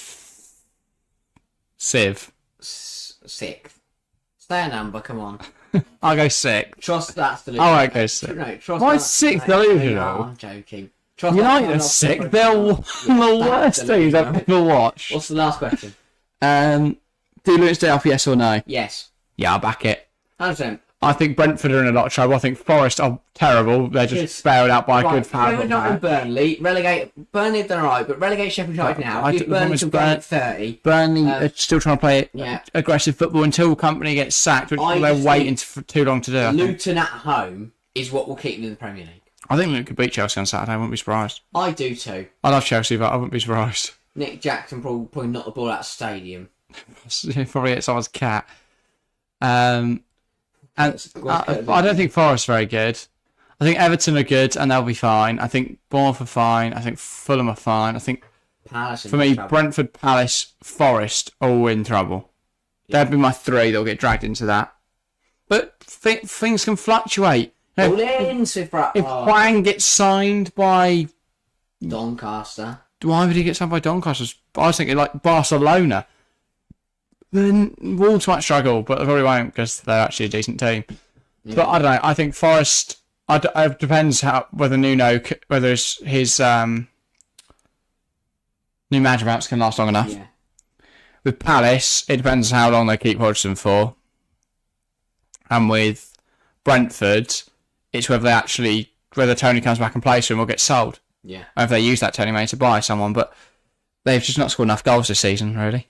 Tony carried them in a similar way to Mitrovic did against Fulham, but what Fulham did was they went and signed a proven Premier League goal scorer, and someone taught a way to be able to play football. So that's good. You just check the Humphrey score. Rice 3-2. He's got one back. Oh, come on, Gabriel. It's crazy World Championship in years. Man. Here's Ben White, Saka. Are we going to finish this game, or is it just going to peter out? Arsenal trying to get Peter Wright out. Here is Ben Rama. I feel like it's very similar to darts. Arsenal approach the hockey too slowly. Yeah. And that just offsets their rhythm. Like manager asked me yesterday. Just set us too slowly just to throw a 43. It's also played against Michael Smith. Yeah. Which didn't help. Oh, yeah, no messing about. Just bang, bang, bang. Burnley might as well keep company. They'll come back up next season. Sheffield United and Burnley need to show top 8 form to get anywhere near 40 points. Sheffield United need to leave. I think that tally will be lower. That's a penalty. Saka's thrown himself to the ground there, so it should be a yellow for diving. I'd like to have a look. Ball's run through. Yeah, he's dived. Should be a yellow. I'd like to point out, West Ham finished 14th last year on 40 points. Bournemouth were 15th on 39. Forest were 16th on 38. Everton were 17th on 36. And Leicester were relegated on 34. But 36 points was enough to stay in the league. I don't think it's going to be... I think it'll be low again. Yeah. Season before that, 38 points kept Leeds in the league. 39 kept Everton in the league. I know, obviously... They are still checking this. This is not a penalty. No, he's thrown himself to the ground. And actually, he should be booked.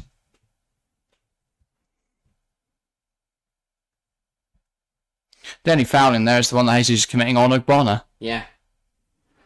Burnley stayed up on 39 the season before that, so 40 points just isn't the magic number anymore, I don't think. No. But yeah. VAR sent a long look at this. How? He's thrown himself to the floor. He literally lifts up his right leg and throws himself to the floor. Look. No contact. And, unsurprisingly, they come to the decision of no penalty. What a waste of time. 36, yeah. I think 36 could be enough to stay in the league. Because, right, let's look at the table right now. For Everton to get 36, they've got to get 20 points in the next 19 games. Which is more than they've got in their first 19 games. Yeah. Yet Everton have done quite well. I know, obviously, they've had the 10 points deduction, so that doesn't really work in the same thing. But you get what I'm trying to say. Forest, 17 points in 19 games. They've got to do more than that in the last 19. Yeah. Which Luton. they don't really like doing. Luton have got 15 in 18. So that could be 18 in 19, which would be the same as Crystal Palace. I was thinking, if Luton win that game in hand now, right, they find themselves suddenly shoot up to 16th, level on points with Crystal Palace and a point behind Brentford. I seriously think Luton are staying up. I just think there's more spirit there. Honestly, I think on their home form, completely, in the game, that's a good tackle. They've been so smart of who they've signed. Ross Barkley and Andrew Townsend are brilliant free transfers. They've both come in and fought for the team. That's exactly what they needed. They added Ryan Giles, good addition. Like, genuinely, there wasn't a miss in that window. Who else? Chiodozie Albene. Kaminsky. Really good. Thomas Kaminsky's been one of the best goalkeepers in the league. I think one of the most underrated, certainly. Like, his numbers are just freakishly good. Only Vicario, I think, I'd say, has had a better season as a goalkeeper. Maybe Leno as well. Honestly, I'm not bothered. Arsenal aren't getting this back. They just aren't. Here comes Alvarez, not with 5 minutes left, no. Unlike Tottenham, who are committing numbers to the attack, Arsenal are just fanning around with it. Yeah. That's why they won't win this league, because they can't do it in decisive moments. And they've played West Ham at the worst possible time here, because West Ham are in a great run of form. They don't have any congestion with Europe. Yeah. They'd have wanted West Ham in a couple of weeks' time when they've got to play Europa League playoff. Have they got Europa League playoffs? Or are they through automatics? I don't know. Are they straight to the 16s? Oh, they are straight to the 16s. But still, playing sort of February, March time, they're still in the Europa League. A bit more congestion there. Potentially a few injuries, but full fit pretty much, other than their centre-half partnership today, West Ham, who are playing with a lot of form right now, a lot of confidence, and that's into the gloves of Areola, who's slowly ticking towards another fucking clean sheet point. Yeah. Not clean sheet point, save point. What a game for West Ham. Can't really complain about Phil this week. I'm on a green arrow at the moment. A lot of people on reds. Yeah. Anywho. Arsenal fans are flooding out. Oh, West Ham getting in a shot with the Champions League. Look at that, by the way. Sorry. Yeah. No. 4 points off City. Their next run is Brighton, Sheffield United. Sheffield United, a piece of piss. Sheffield United, Bournemouth, Man United, Arsenal again in February. Not a bad run. That's a terrible Arsenal sacker. Here comes Benrahma. I hope West Ham make it 3-0, just because it's funny. They are. Could Saliba please come off the pitch first? Right, I don't get any more minuses, will he? No, but I'd like him to Well, that's score a bad tackle.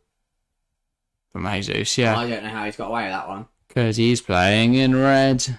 Whee! What a surprise. So CJ's got back. I haven't cry around the floor and cry. He's got back up again. He's going to help his team out. Good defending from his foul. It's amazing how crucial the next 5 games could be for so many teams. Take Luton's next 5, for example. Chelsea, Burnley, Brighton, Newcastle, Sheffield United. There's 2 relegation 6-pointers in there. Exactly. And if they're able to take a point against a Brighton or a Newcastle or even Chelsea, or definitely Chelsea, 3 maybe, then they've put themselves in a really good position. Then they've got an easy game against United. Yeah. But Samaya's spot on. Is Salah immune to yellow? Is Salah immune to yellow cards? Yeah. He's literally put in a horrible challenge early. Yeah. He put in a tactical foul, no intent to play the ball early on. Should have been 3-point. Should have been a yellow card, sorry. And he threw himself on the ground. And nothing given. Luton staying up to Chelsea fan. West Ham beat Tottenham away and Arsenal away, lol. Yeah. That's how very decent team. Yeah, they did. They haven't played us away. Oh, that's home, wasn't it? Sorry. Oh, yeah, they beat us at home. Oh, shit. Yeah, we weren't really. Enzo missed a penalty, didn't he? Yeah. Nelson. Oh, nice. Jesus, Nelson. Nice footwork, doesn't mean it's in the back of the net. Gabriel. Like, honestly, do they realise they're in a title fight where they have to win this? They need to win this game to stay top? Because there's 2 players in the fucking box. No urgency. Like, honestly, Tottenham right now are 6th in the Premier League, and they had literally everyone committed forwards. Either everyone's got to commit, or someone has to take a scruff of the net and go, fuck it, on me. And none of that's happening. Oh, no one's getting in the box. It's mental to me. You need a goal, and you're fanning around with it in the corners, while everyone else just sat on the edge of the fucking box.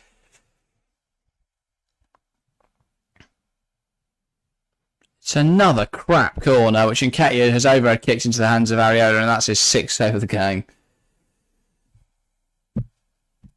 And he's going to sit on the floor for some more.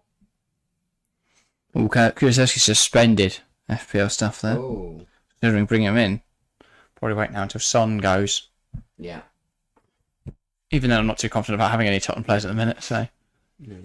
Not confident. I don't want any Premier League players. The league's too difficult to predict. This year. Bowen and Gabriel having a few words. Is Gabriel on a yellow or something like that? Love that from Emerson. They're jumping in front of the Saka. Then runs off. He don't want that smoke. No. Rice. Do you know what? It's funny. It's so funny how they are walking with the football and they need 2 goals in the last few minutes of the game. It's beyond me that a football club in a title race can do this. Both I say committed 7 fouls. Oliver Clean not happy to give out any cards because not a single card's been awarded. Yeah.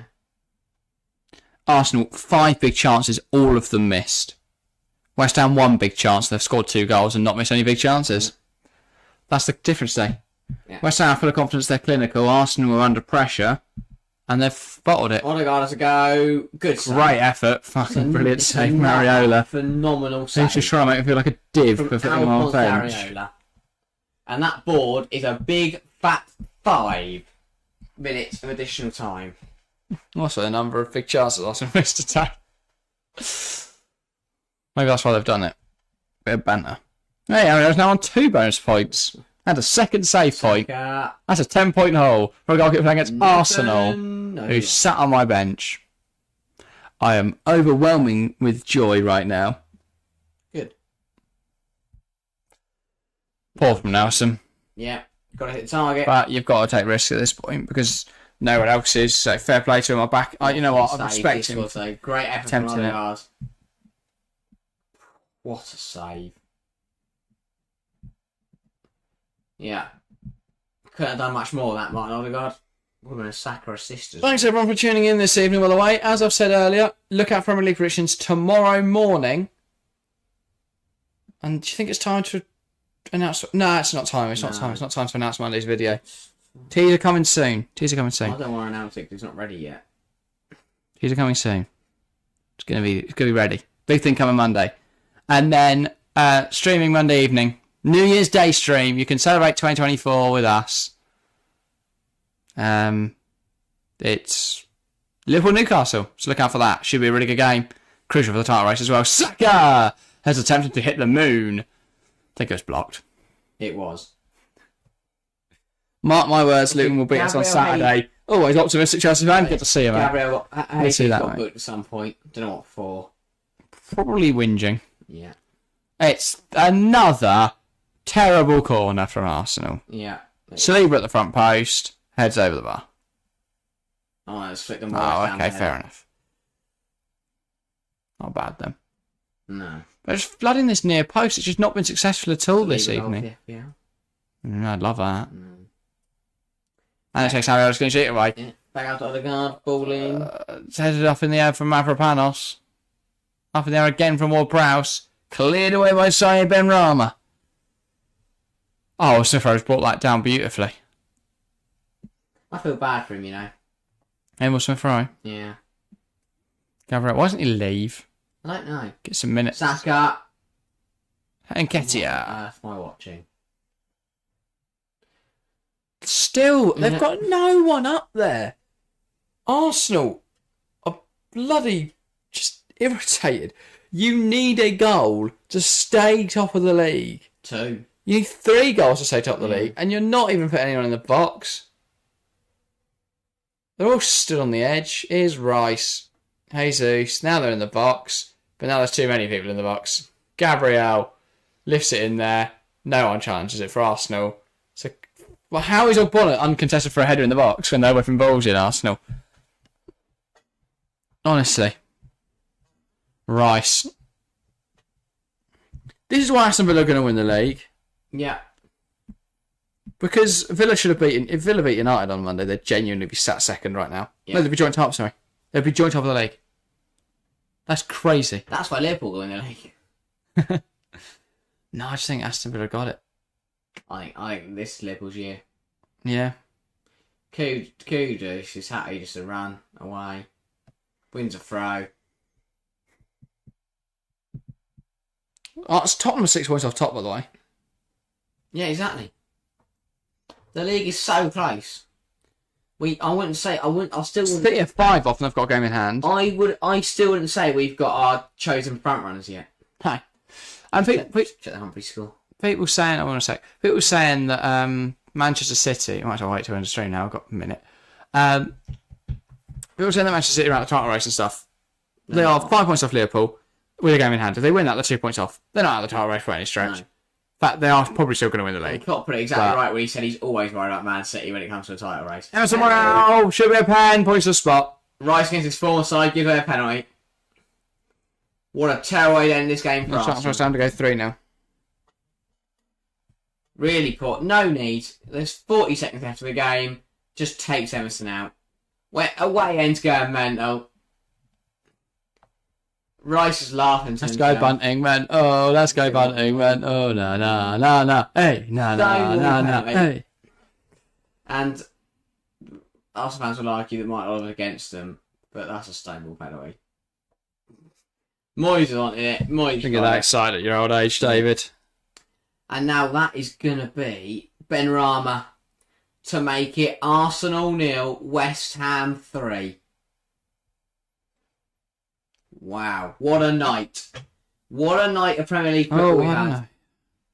Is this going to end? Winking at someone there, say Benrahma. Not sure who. And the sea of red in the crowd Can he compound the misery? is more reflective of a red mist of sadness. And it's That was saved. saved. It's a terrible pain. It's an easy save for Dan Raya. It's an awful penalty. Not the worst one I've ever seen. That's a terrible penalty. What? So what? Oh, he ruined it. What got to ruin it for, mate?